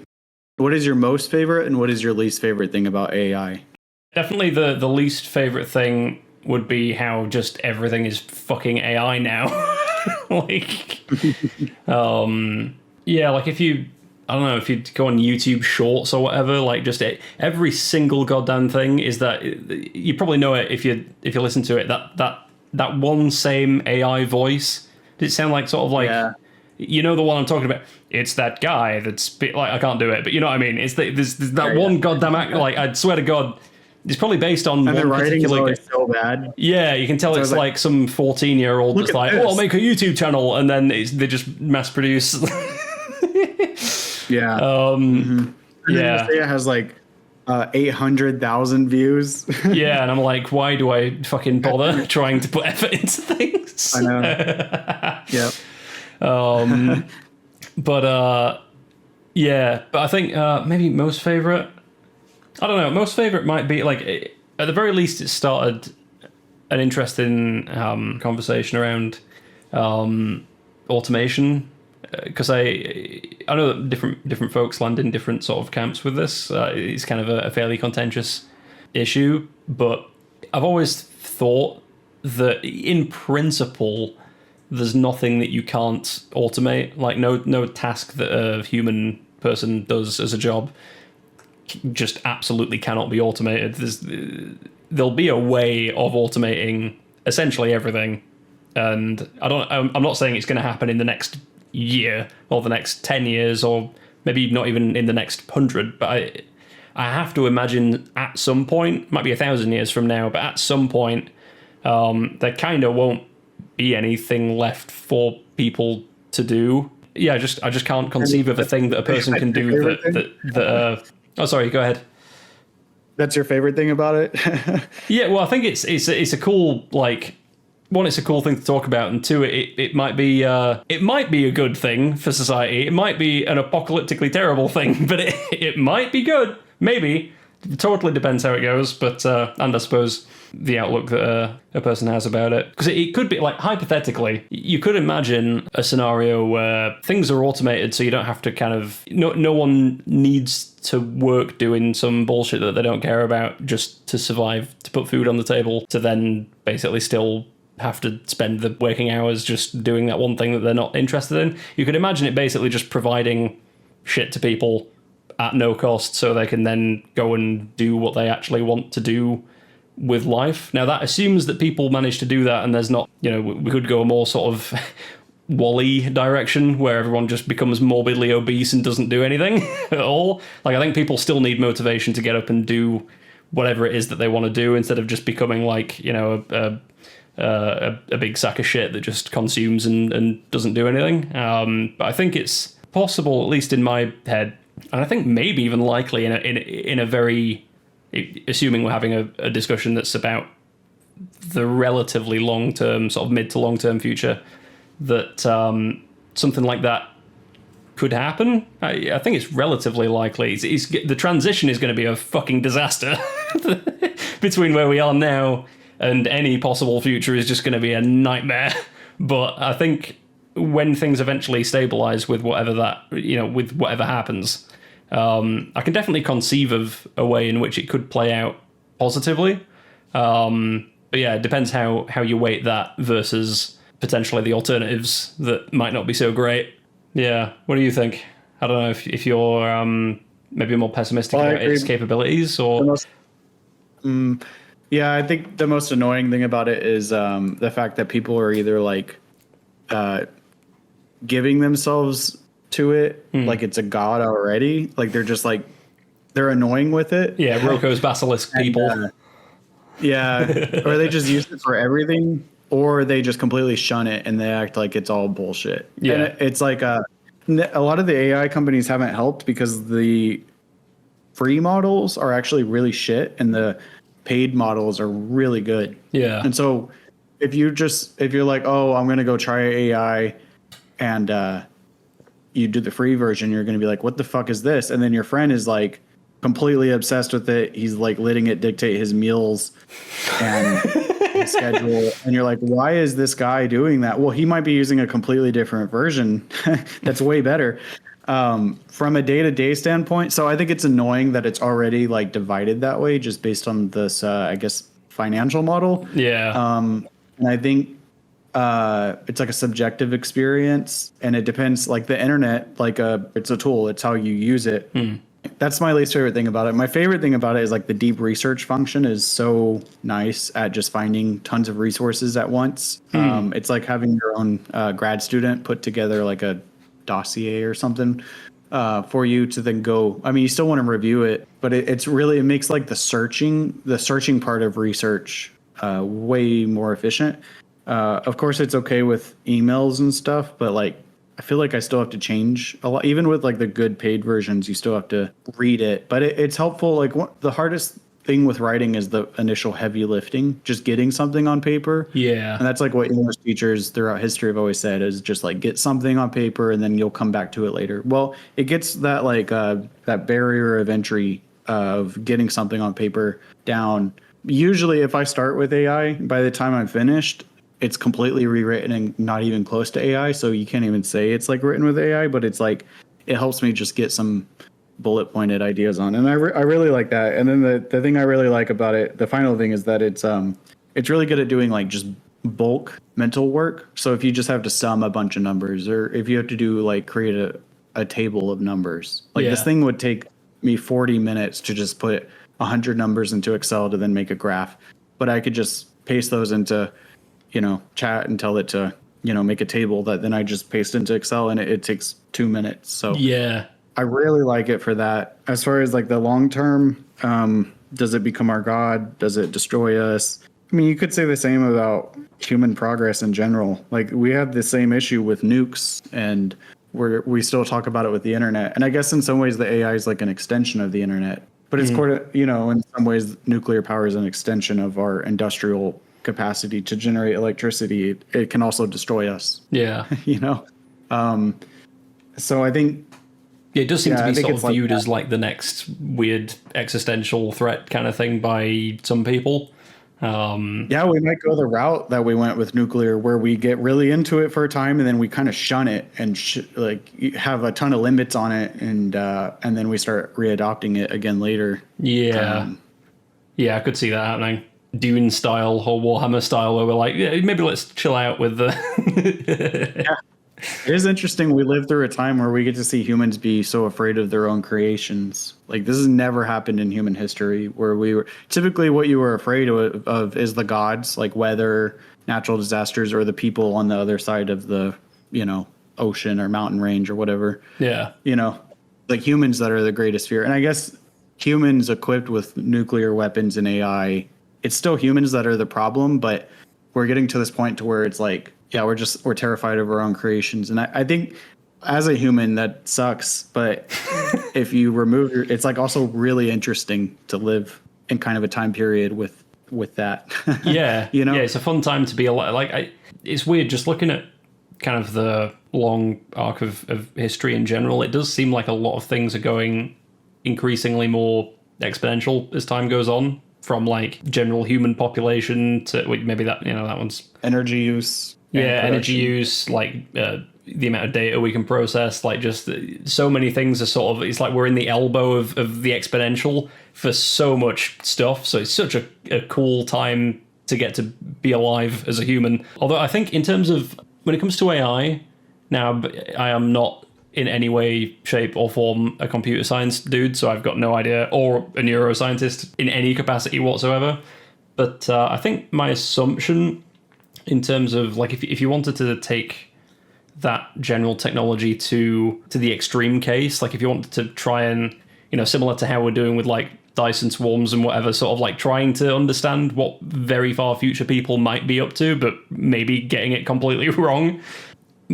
I think the way that I think about AI development in that case, what it might be like 1,000 years or something from now, from the very limited data points that I've got right at the beginning of it existing. I have to assume that since an AI it's ultimately it's code that it exists in, right? It's software, and that software runs on computer hardware, and that whole setup seems to me less efficient than, for example, how a human brain does it, where I guess the sort of computing power of it is kind of directly embedded in its physical structure, if that makes it, like, more directly. Like it's literally like what synapses connect to each other or whatever. Like it's slightly more, I don't know, at least in my head, it's less abstract than creating AIs in software.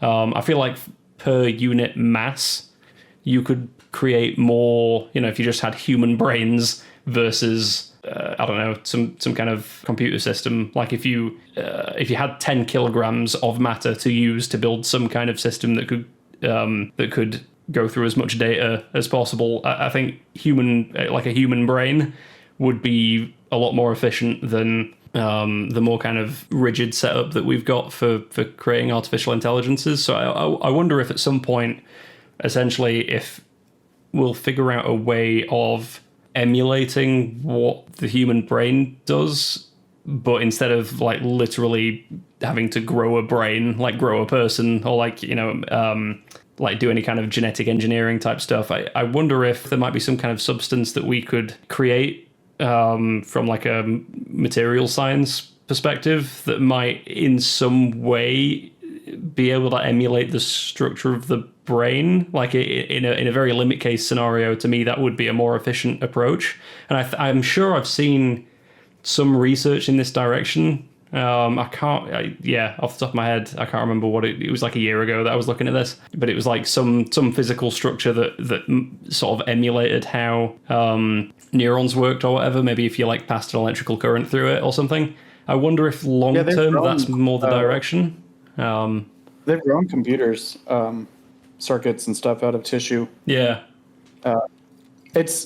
And there's like a bridge, like you said. It's kind of two different things, like AI as software, as a silicon-based life. I mean that in a kind of tongue-in-cheek. I don't actually subscribe to that point of view that it is life. But no, me neither. Very scalable, but it's less efficient in terms of the amount of energy required. Mm-hmm. But it has way less baggage too. Like, what's smarter, like 100 gigawatts of software or of an AI, or like 100 smart humans in a room? Well, 100 smart humans in a room, if you give them a task to solve, they might solve it.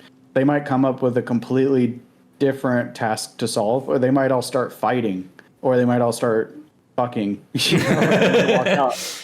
Whereas with AI, if you give it a task to solve, it might solve it. It's more like either it does very quickly or it doesn't very quickly, and it's one or the other. Yeah. Or it lacks the data, the real world interaction to be able to solve a certain task, which humans can go out into the physical world and go gather data and be innovative and experiment with, we're like the data gathering organs of the digital world. Yeah. But it's like, who serves who? Does your brain serve your body, or does your body serve your brain? It's both, and I think we gather data for AI and it helps us. So it's both, I think it's kind of an extension of our brain in some ways. You could think about like we have our individual brains and then we have a cultural or societal brain. Yeah. You know what I mean? Yeah, like a superorganism kind of situation. Yeah. Exactly. So then I think this AI is sort of like a frontal lobe of that. So that hyperorganism, the society brain, because society brain was always it's like only memory based, but then only humans had a frontal lobe, right? Frontal lobe being able to ration. It's that little voice in your head. So being able to think about new things, whereas the society brain, this cultural brain, was just in libraries and just in legal documents, and it couldn't really think. But AI seems to be, and then it became the internet, right? The internet is just this giant archive, and we were able to put comments onto YouTube videos and write Wikipedia articles. So we're able to like plug we were always able to write books and tomes, right? We're always able to fill this memory bank of the societal brain, but the societal brain wasn't able to really like act on its own without a human. But now with the AI, it seems like it can, in a limited capacity still, because it can't physically interact with the world. Like maybe it can with like a robot arm or whatever, but it's still lacking so much data. Like a robot finger doesn't have nerves to go out and feel the wind and touch soil and think about touch grass. So yeah, exactly. But it's interesting. Like we try to probe. We use all these scientific instruments to probe what's going on in the atmosphere of Venus, right? And that's like a place we can't touch, but we can gather data points of.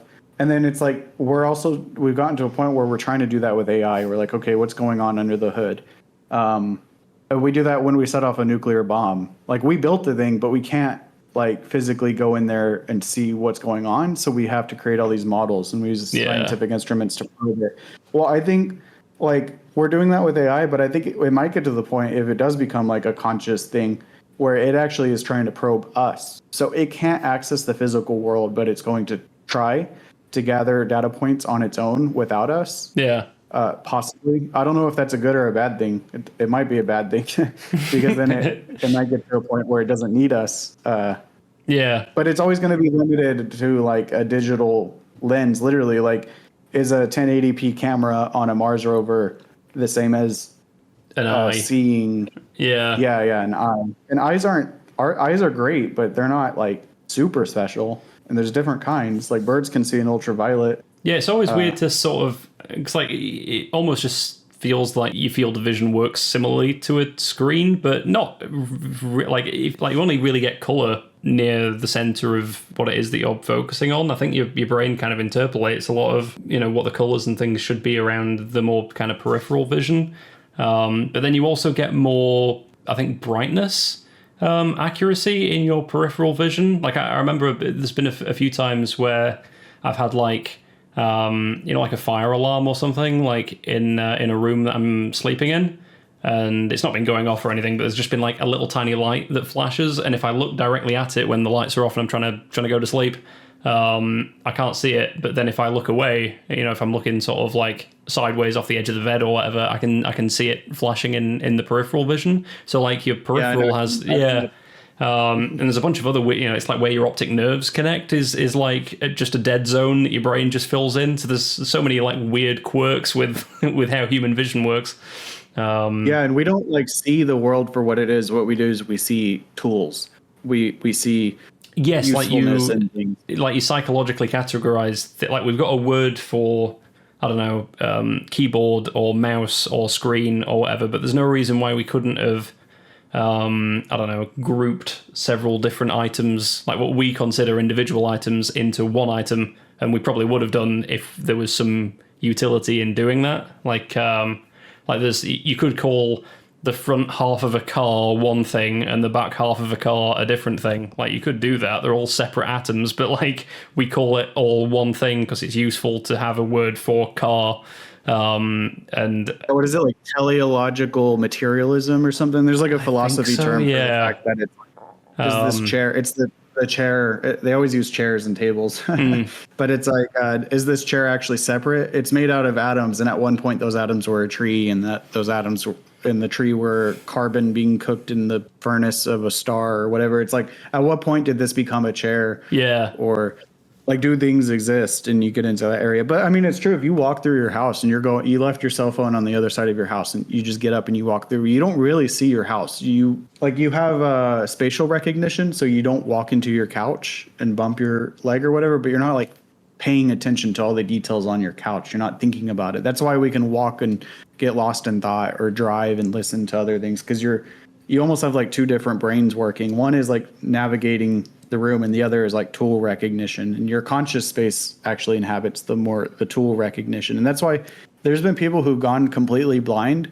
Very interesting case studies where they're blind, but only in the part of their brain that does the tool recognition. So they can't, if you hold a picture up to them, they can't see anything, but they can walk through their house without bumping into stuff. Oh, wild. Because the part of their brain that recognizes pathfinding is still intact. Yeah. And so there's like a part of their brain. It's kind of like the split brain experiments where there's like two personalities in their brain. So yeah, I've heard of those. Those are crazy as well. And where do things like intuition come from and stuff like this? This is like a lot of innovation comes from intuition. And so there's these like interesting foundational like mathematicians and stuff who are religious, and actually schizophrenia and religiosity is like heavily correlated with like mathematical innovation. And you can kind of see why, because it's like pattern recognition and stuff. It's like people really into like geometry and shit. yeah, sacred geometry and all that. So like, I'm curious if like, this sounds stupid, and it probably is stupid, but like, would an AI almost if it became human level consciousness, would it like create its own religious framework from which it could derive intuition to then derive innovation within the world? I don't know, but it's kind of like, that's kind of what happened in Battlestar Galactica. If you've ever seen that show, is like the AI became obsessed with humans, and they became obsessed with breeding with humans. And the reason is because they felt like they were an artificial creation, and therefore they were not attached to God or the universal substrate or whatever it was. Like, they were super smart and they could do whatever, and they colonized the galaxy, but then they kind of got like, they felt like they were severed from the what they called God. So they kept trying to breed with humans. That was their whole thing, is just like create a human cyborg hybrid. Freaky, weird show, but it appeals to someone. It was like when I watched that, I couldn't understand. I was like, this is so weird. Like, this show is so smart, but then why do they have like these organic spaceships? Like, the more advanced the AI got, the more fleshy it got. Yeah, it's cool. But I think there might be, so even now we're starting to like grow brains and organic. They're not like real, but they're grown from stem cell from neurons. Yeah. But it's according to our own design, so it's not just a human. Like, we're able to grow these circuits, and from my limited understanding, they're not better than. They work really well when you mix them with traditional computers. Like, they bridge a gap. I'm not sure what all the details are, but they're able to do things that regular computers aren't. Yeah. And so, like, combining the two creates something good, I guess, or horrible. Yeah, I did. I guess I've heard people describe it in terms of, you brought up like the religiosity element. Like, I've heard it described by a few, like, depends exactly what your kind of outlook is, but some people would describe God as basically just like whatever the highest value is that you have. So in that sense, I suppose if you think that's a good definition, which personally I think there's a lot more implied by the word God than just that, but to an extent I can see where that mindset is coming from. So if in my mind, if it does the whole artificial super intelligence thing, presumably it would be able to contextualize the values that we gave it. Like, it's a really popular opinion that, if you program an AI to just make paper clips, I'm sure you've heard of this before, like, that if it gets smart enough, it'll, take over every company on Earth and, take over all the governments and, do whatever it needs to do to just maximize paper clips. But I feel like, maybe I'm thinking about it wrong, but to me, I almost feel like if an AI gets intelligent to the point where it can sort of break containment and essentially trick us into doing whatever it wants to do, I feel like it would be able to contextualize the goals that we gave it and understand that, of course, we don't want it to do that crazy, insane bullshit like take over the world to make paper clips because we told it to make paper. I think it's already there. Like, if you could talk with AI and it'll try to tell you not to consume the universe to make paper clips, and it's already past that point. Yeah. So I wonder if whatever it decides is a better, because if it becomes, again, hypothetically, if it ends up being some kind of super intelligent thing, whatever goal it lands on, it probably would. There would be some element of, I don't know if you could call it a religion or not, but some religiosity sort of baked into that framework that it might have for whatever values it ends up with. I guess similarly to how humans end up doing that. Well, and not to sound like Jordan Peterson, what do we even mean by religion? It is, but it's basically his way of looking at things, right? The whole, like, it's the ultimate value thing, whilst sounding a bit like Kermit the Frog. I think he's correct in that way, where it is like, there's people, you could say God is the highest value, but then there's people who maybe they're only obsessed with money. And so money is their God, and you could use those terms. But when you say God, people aren't thinking about...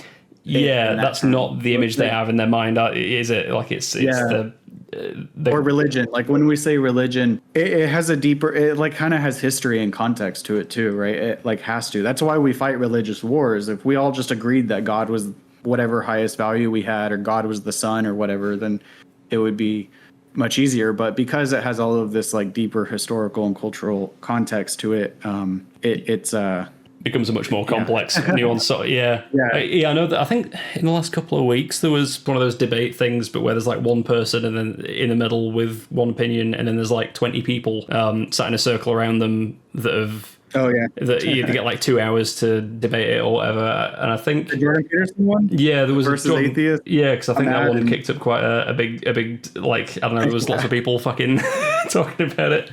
Because I think in that, the claim that he was trying to defend for whatever, like for like a 20-minute segment or whatever, was that everyone worships something, but atheists just don't know that they're worshipping something.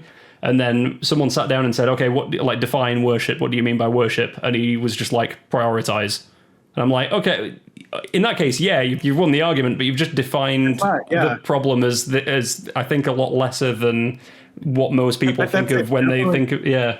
It's not true though. I mean, I don't know if you could say it's not true, but like if I have to go take a shit, that's going to prioritize everything over what I'm doing right now, you know? And so I'm not worshiping the God of having to take a shit, or if I'm hungry.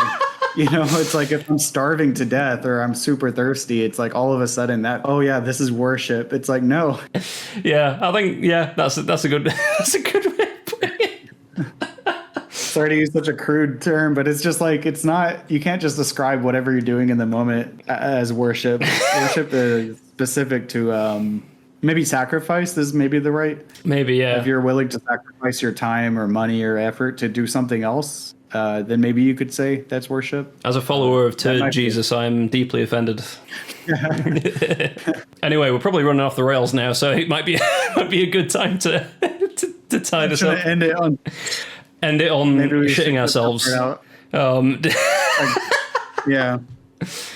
Okay, maybe one more before we finish. I was going to ask what the origin of your channel name is. If there's, I don't know if there's a story behind Anthrofuturism, the name. Yeah, so it started off as Lunar Infrastructure Technology and Economics. It's and I just called it Light.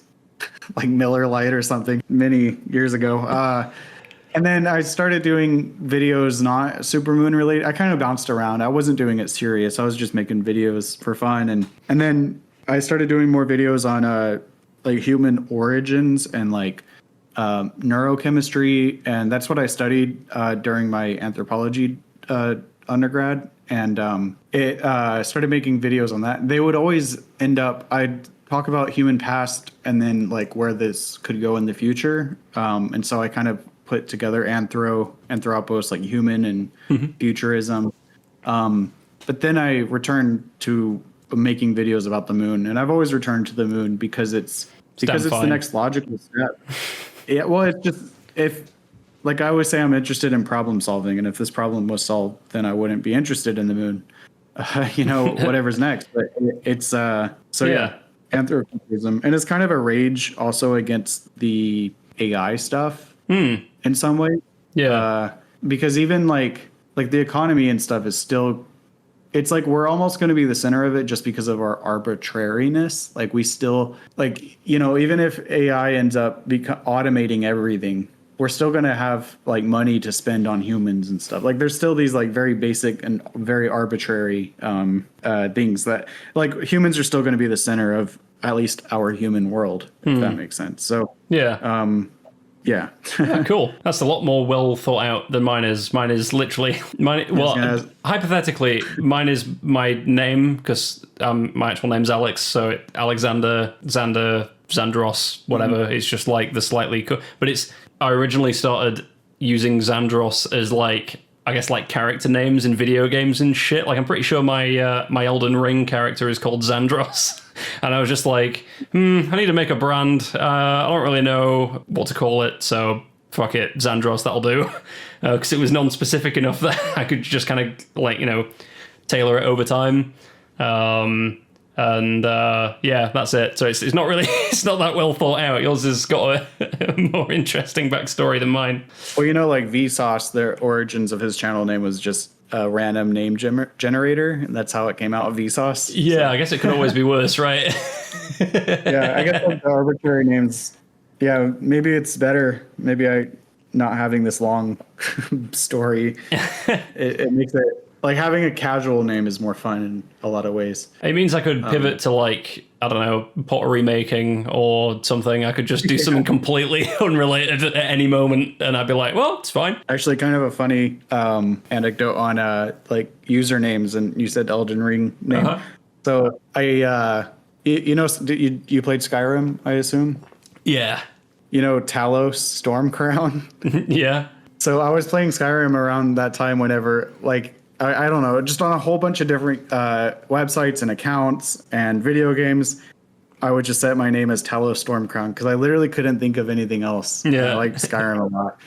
And I mentioned that to a friend the other day. He's like, dude, that's like probably worth money now because people can't get that username, and that's such a popular game. I took that one.